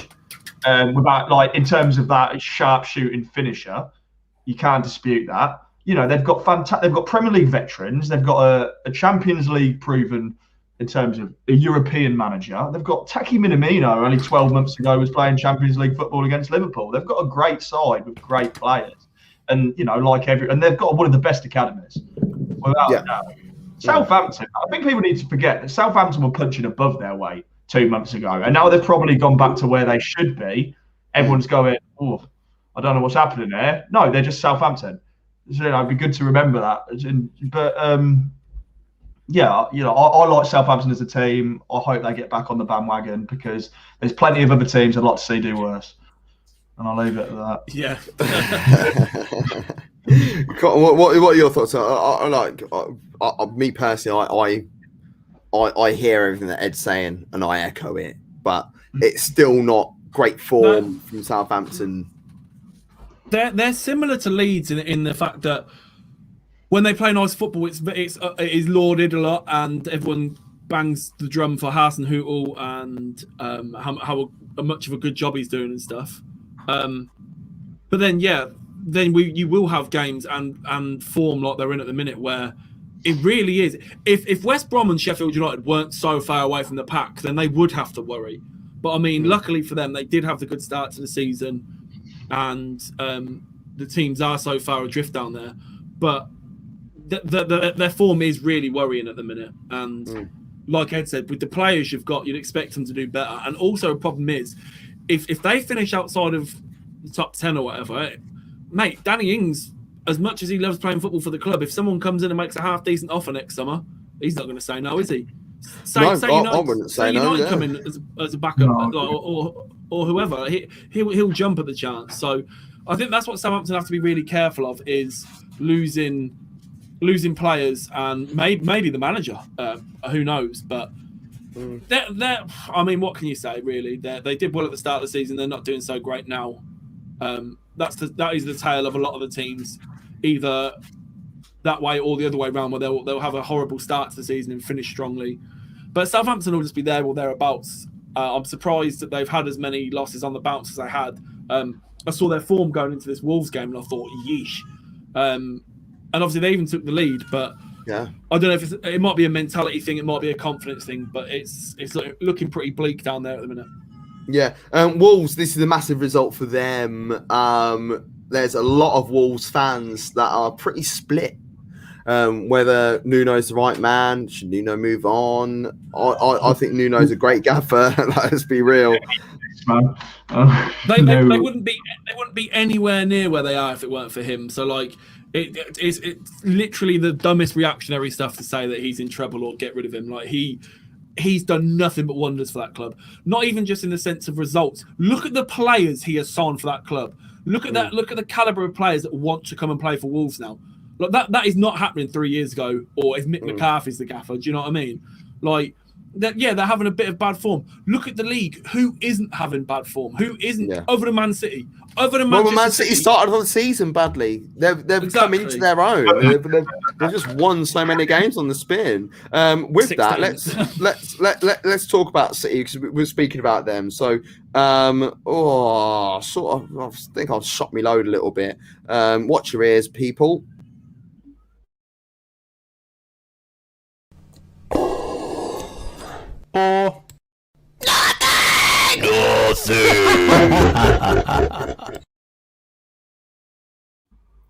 Manchester City 3, Tottenham 0. Goals from Gundogan. He scored a brace, and it was a lovely little brace. Both different goals, and a penalty, which was actually scored by Man City. Rodrigo taking the responsibility, and it's reported that he was so wound up with City losing penalties that he was going to kick off if he wasn't allowed to take penalties. So he took it, and it wasn't even the cleanest penalty, was it? Well, you can see even in the game, he just picks the ball up and he's not having anything. Like, he's not letting anyone take it off him. He was just like, no, I'm doing this. I'm sick of it. I don't blame him. I mean, Edison was creeping his way down to the halfway line, which I think is banter, right? It is banter, and if it's a friendly or you're 4-0 up or whatever, what happens if Edison takes that penalty? It's saved, and he's 100 yards from anywhere, and someone just sticks the ball over the top and it goes in. You got to Jose Chilavert it and just make sure you either smash it in the back of the onion bag or put it into Rosette, so you got enough time to get back. But yeah, I don't know how I feel about the keeper wanting to take the penalty in a Premier League game, if I'm perfectly honest. But it doesn't matter. Rodri took it and it panned out. Mate, Tottenham. What are Tottenham? Well, listen, I said at the start, halfway through last season, I said at the start of this season, I got moaned at for it by Spurs fans when I said, enjoy your defensive, stagnant, football that is it just oppresses flair players, because that's what Mourinho does. And yeah, they've had their results. They beat us. They absolutely hammered us.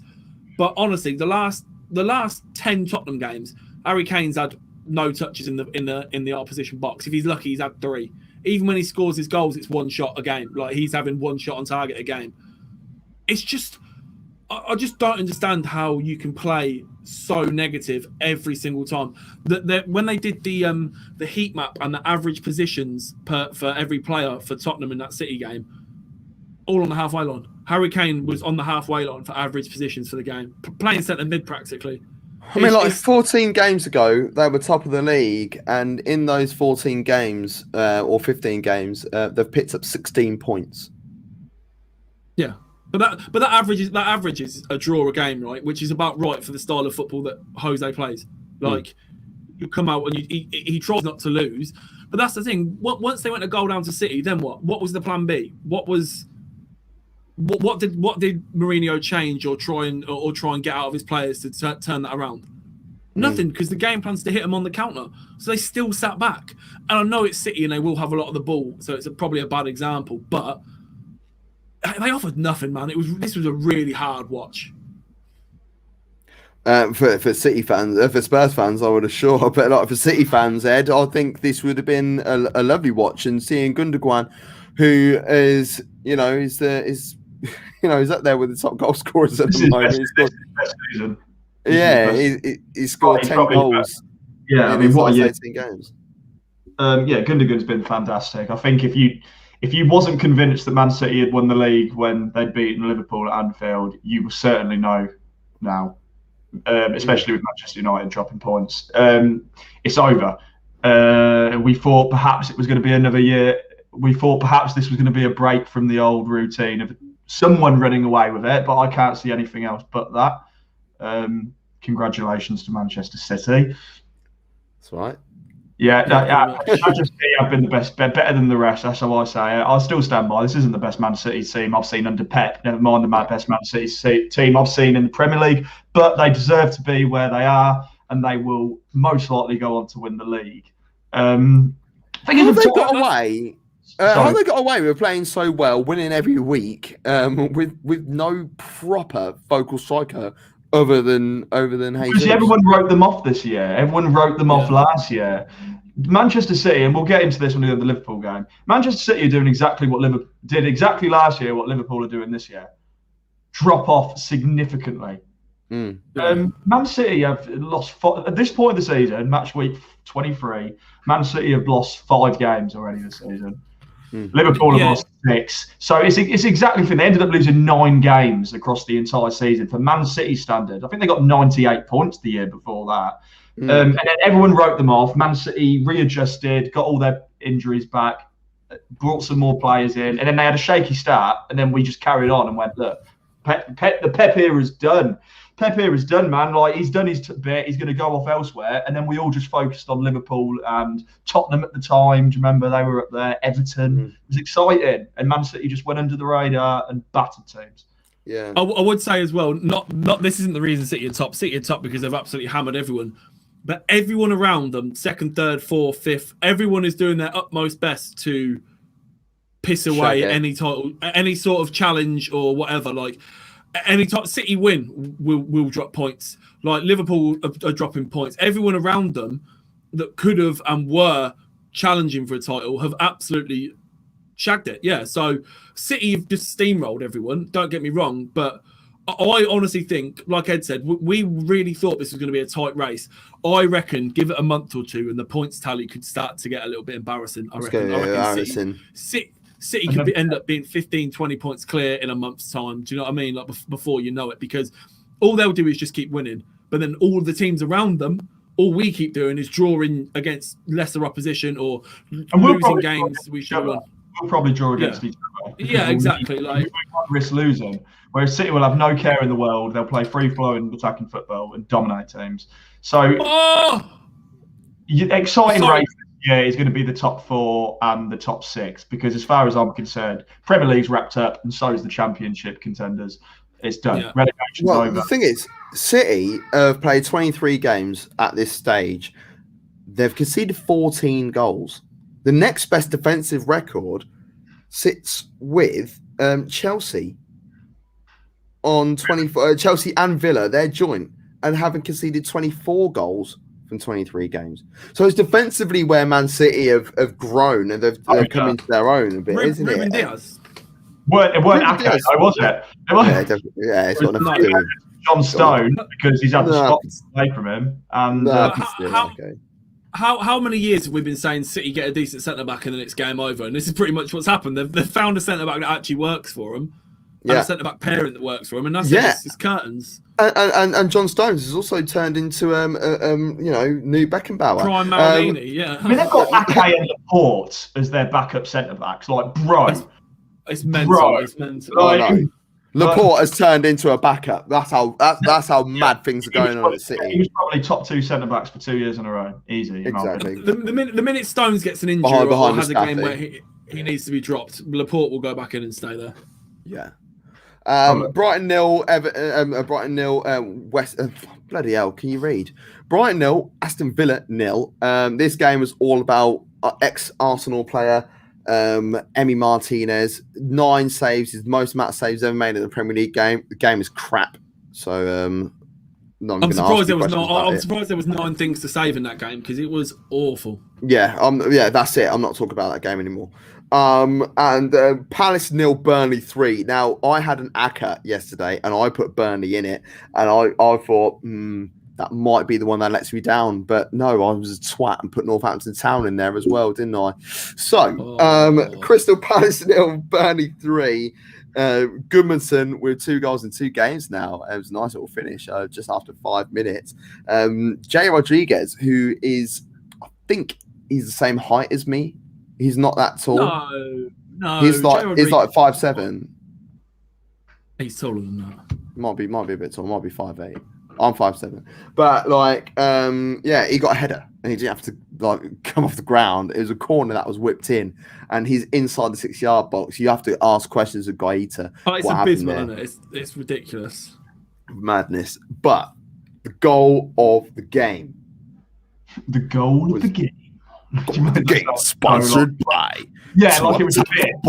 Yeah, get ready for the Doritos goal of the game. Jay Rodriguez is 6 foot. He's 6 foot. So he's my height. Is he? Yeah. I told you he's quite tall. Short. No, he's gangly. He's just hanging around a load of tall people. That's what it is. It's a bit like myself. I'm actually 6 foot, but Cotton's 6'6". No, because I'm 6 foot, Gav. So there's no way you qualify for 6 foot. Like you've gone from 5'7" to 5'8". Like, okay. And I wish we were in the same room so I could actually put my finger where it is. I bet you would. I bet you'd like to put. It's Valentine's Day, boys and girls. It's Valentine's Day. Loughton's goal. I just loved. I was actually gonna. Well, I'm terrible at tech, so I wasn't gonna make it. I was thinking about trying to make it. I wanted to make a little video of strong arm because he made Van Aanholt. He took away all that glue. He just literally powered straight into it. And strong arm, get off me. And then little 1-2 that he did with Vidra and just like to lace it in the top bin. Beautiful strike. Could not agree with you. Yeah, it was beautiful. That's up there for team goals of the season. Maybe not necessarily. I mean, the finish is beautiful, but the whole build up was absolutely beautiful.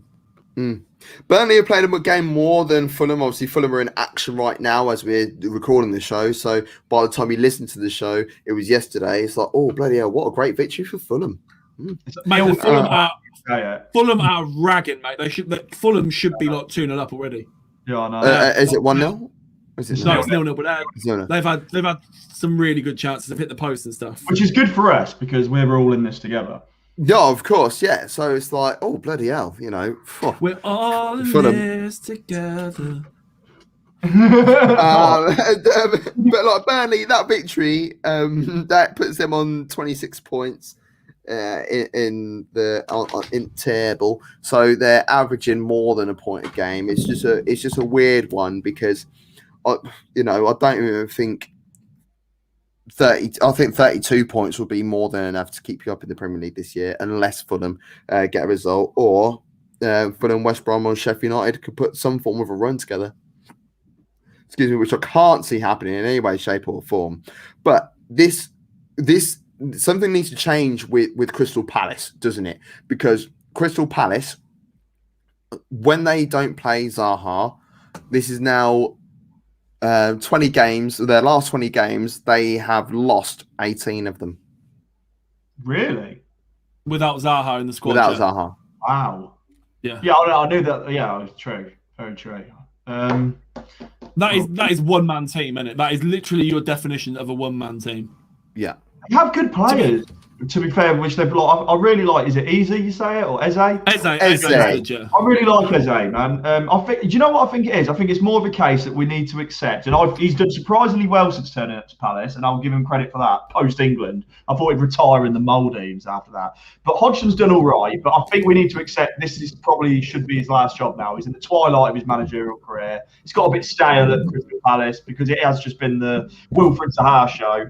It's probably time to start a new project. I wouldn't worry about him getting relegated. It's Palace. Yeah, they'll want to build. Yeah, they'll want to build. 100%, I agree with you. Like Hodgson, that's about it, really. Yeah. But there is going to be a rebuild as well because you've got Eze and you've got Zaha. Zaha won't stick around, but like there is some players that are like quite stinky players. Though, like Batshuayi has not been good. Benteke has not been good. Jordan Ayew still knocking around in the Premier League is baffling. Like they've got some dead weight at that club. But yeah, you're right. That'd be a nice little fixer-upper job for someone to go in and. It's a London club. You know what I mean? There's a lot of what's the word I'm looking for? You know, there's a lot of value in that club. I mean, I think Roy Hodgson. Surely they've got to be talking about this. You mean you're in no position? You're not going to sack Roy Hodgson, but maybe sit Roy Hodgson down and say maybe you should make this your swan song season, or like because we are football maybe or something. Yeah, but you know what I mean, or maybe just announce that this will be your last year at thing, so it doesn't look like a sacking. We're going to look to replace you in the summer because I think Roy Hodgson's done well enough at Palace and has had enough of a long-serving career to deserve that. But I feel like he can't do anything more with this team, and I agree. I wouldn't blame him. And you don't want to see him get relegated. Like I kind of like Roy, so I wouldn't wish that on him. He's a journeyman. He's done lots of. I mean, before my time, he was a hell of a figure in. It was only his 300th Premier League 350th. Yeah, because it's all been outside of the country, isn't it? Yeah, but I was shocked by that. I was like, wow, like he was looking old yesterday as well, bless him. But yeah, we like Roy. Yeah, we like Roy. We like Roy. Right, okay. Final game that we're going to be talking about today was the game at the King Power Stadium. Oh God, I forgot this happened. Ed, I bet you wished you forgot this happened. I wish this had happened.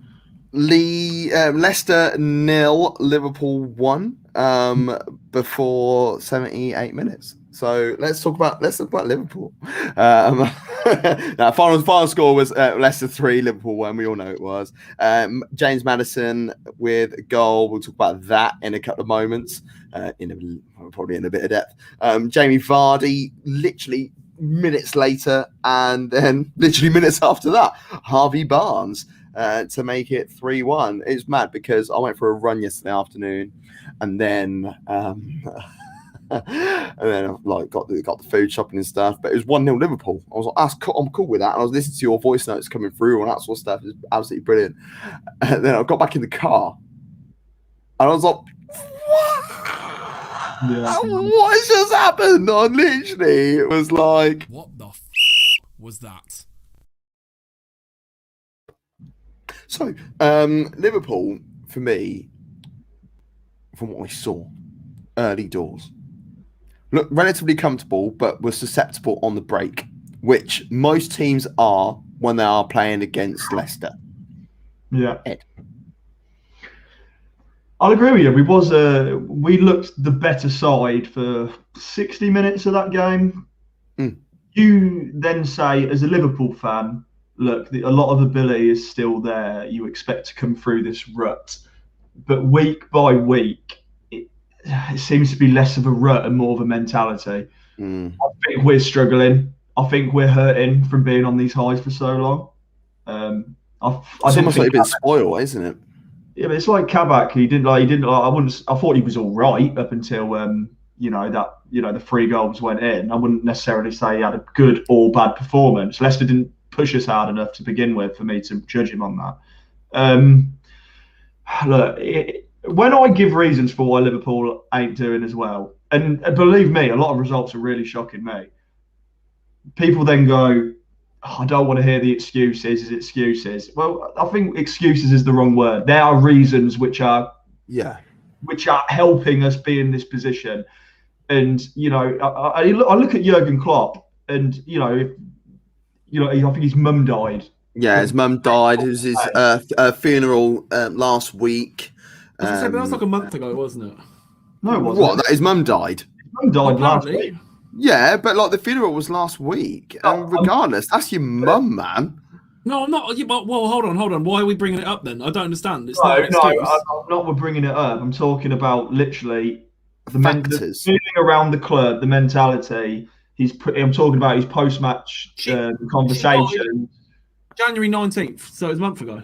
Yeah, so the funeral was this Saturday, the same time the Leicester thing was on, and he can't go to Germany. Like the guy nearly bloody cried in his post-match interview, and he weren't crying because we lost the league. I think Klopp would be a bit more stronger than that, considering we've lost it a lot. This ain't the first time we've not won the league. I think we're still good enough to get top 4, but it's going to be a bloody hard battle. Leicester City will now get top 4, in my opinion. They've already bowled it once. That'll be stuck in their minds. We have a lot of competition all across the board. Thomas Tuchel, Chelsea is probably my biggest worry, because they're now going to start playing for him, and they're playing in a normal position. I'll take that back. They was always playing for Frank. It just weren't working out quite as well. And Liverpool are in trouble. Let me just put it that way. Leicester City, be proud of yourselves, but Liverpool are in trouble. The Leicester goal, I don't want to put any blame on Kabak at all.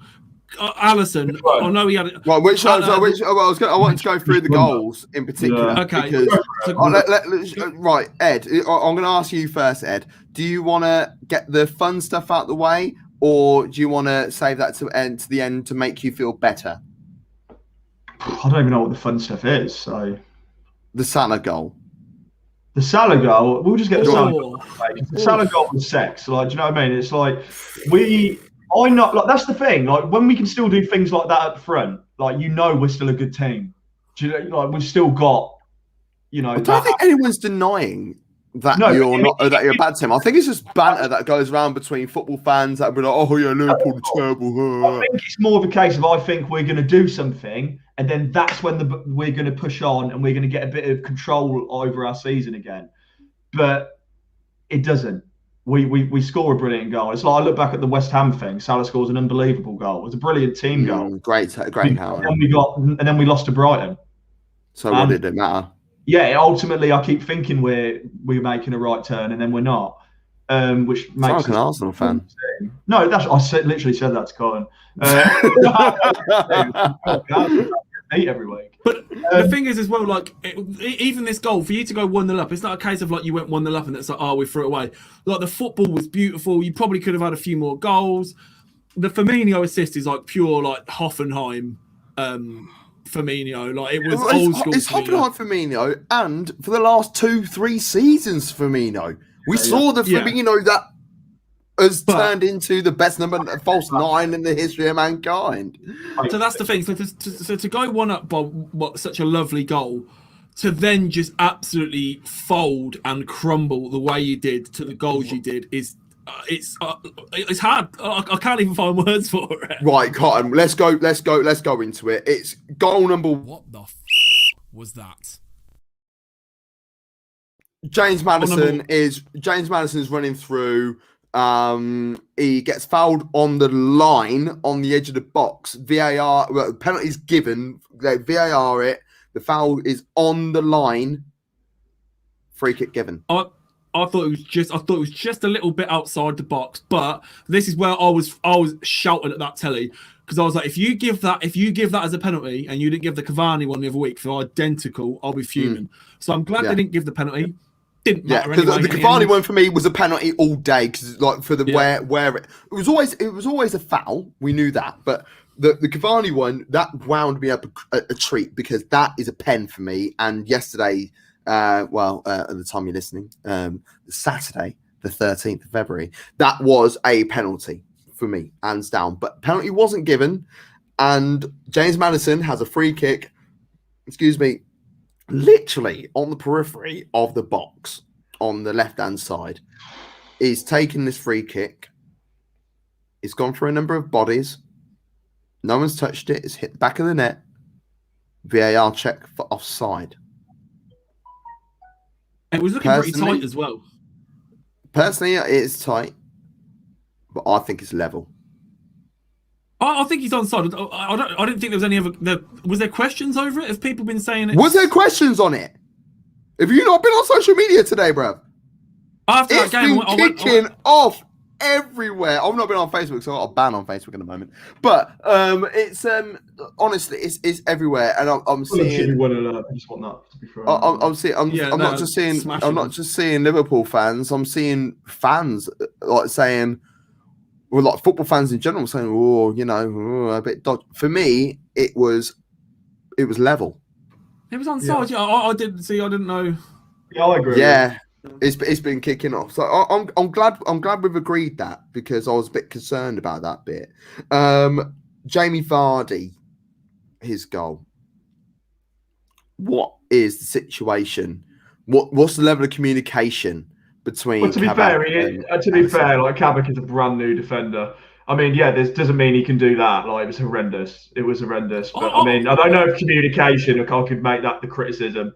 I don't even know what language Kabak speaks perfectly. I don't know which. Certainly not. I don't know how good his English is. But yeah, still, I think that's more Alisson's fault. Yeah, exactly. If Alisson doesn't come steaming out, he deals with it. And if it bounces behind him, at least he's got time to turn around and nod it back to his keeper or whatnot. Alisson's overcompensating for his mistakes last week, and he wants to come out. He was doing it a couple of times in that game where he wanted to come out and meet the ball, and he's tried too hard. And he's absolutely shagged it. He's almost wiped the guy out. And I think.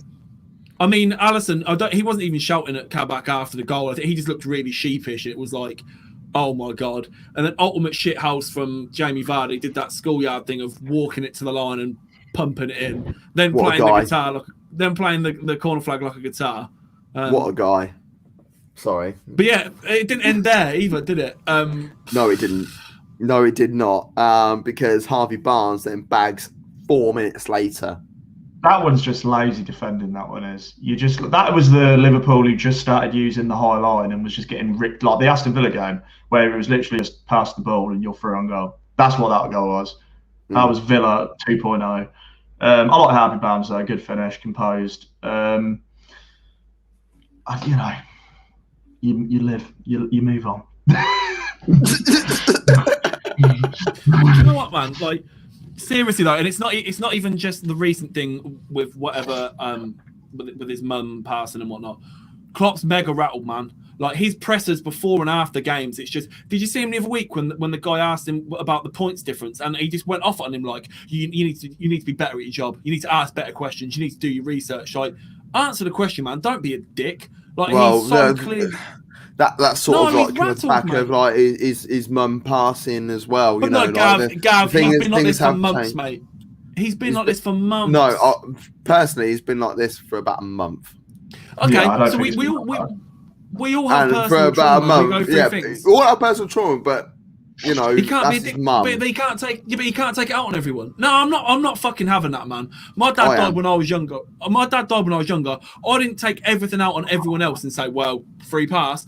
You can't talk. It's been a month. It's only been a month since he's lost his mother. You're not listening. Stop. It doesn't matter. That doesn't matter. So when he was an absolute knobhead to the BT interviewer, asking, well, you arranged these fixtures. You're doing this to us. You want to see us fail. How was his mum then?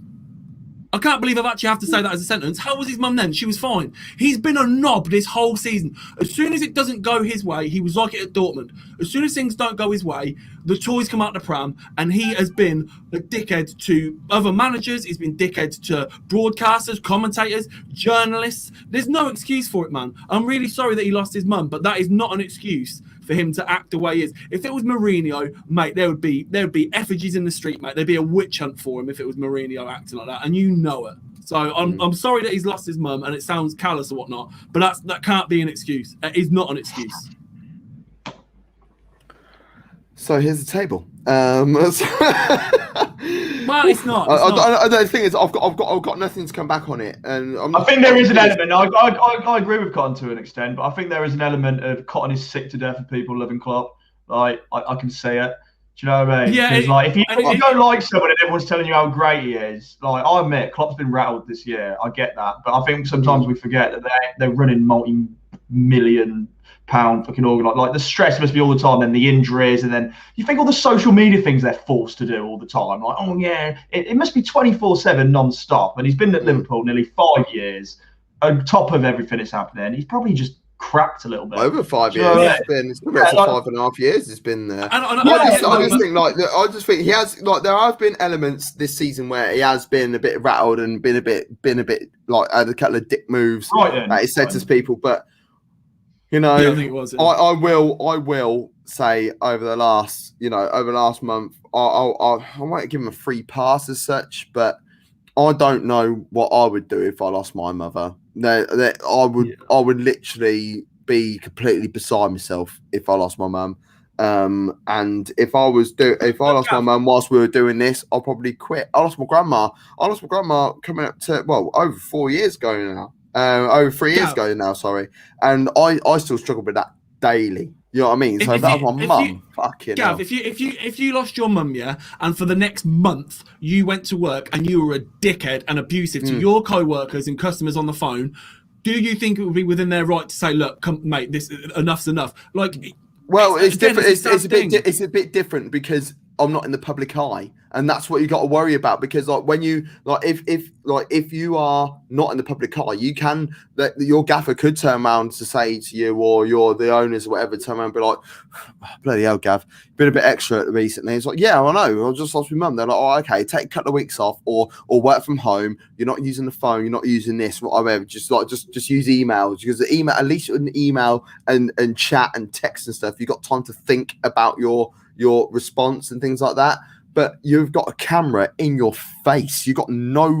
There's no hiding place like you said, take the week off then. Take the week off then. The way what's a week? Who's saying Klopp's being an arsehole effectively? I mean, this is all opinion and perspective. Well, no, and a lot of situation. Yeah, he's been rude at times. I'll give you that. But I mean, I'm sure everybody surrounds himself with Klopp who actually knows Klopp. And for someone who watches an abundance of Liverpool content, being a Liverpool fan, I can tell the guy's a nice guy to an extent. I can only know so much about him. Okay, so here's my issue with it. Is if any other manager does it, everyone gets dug out for it.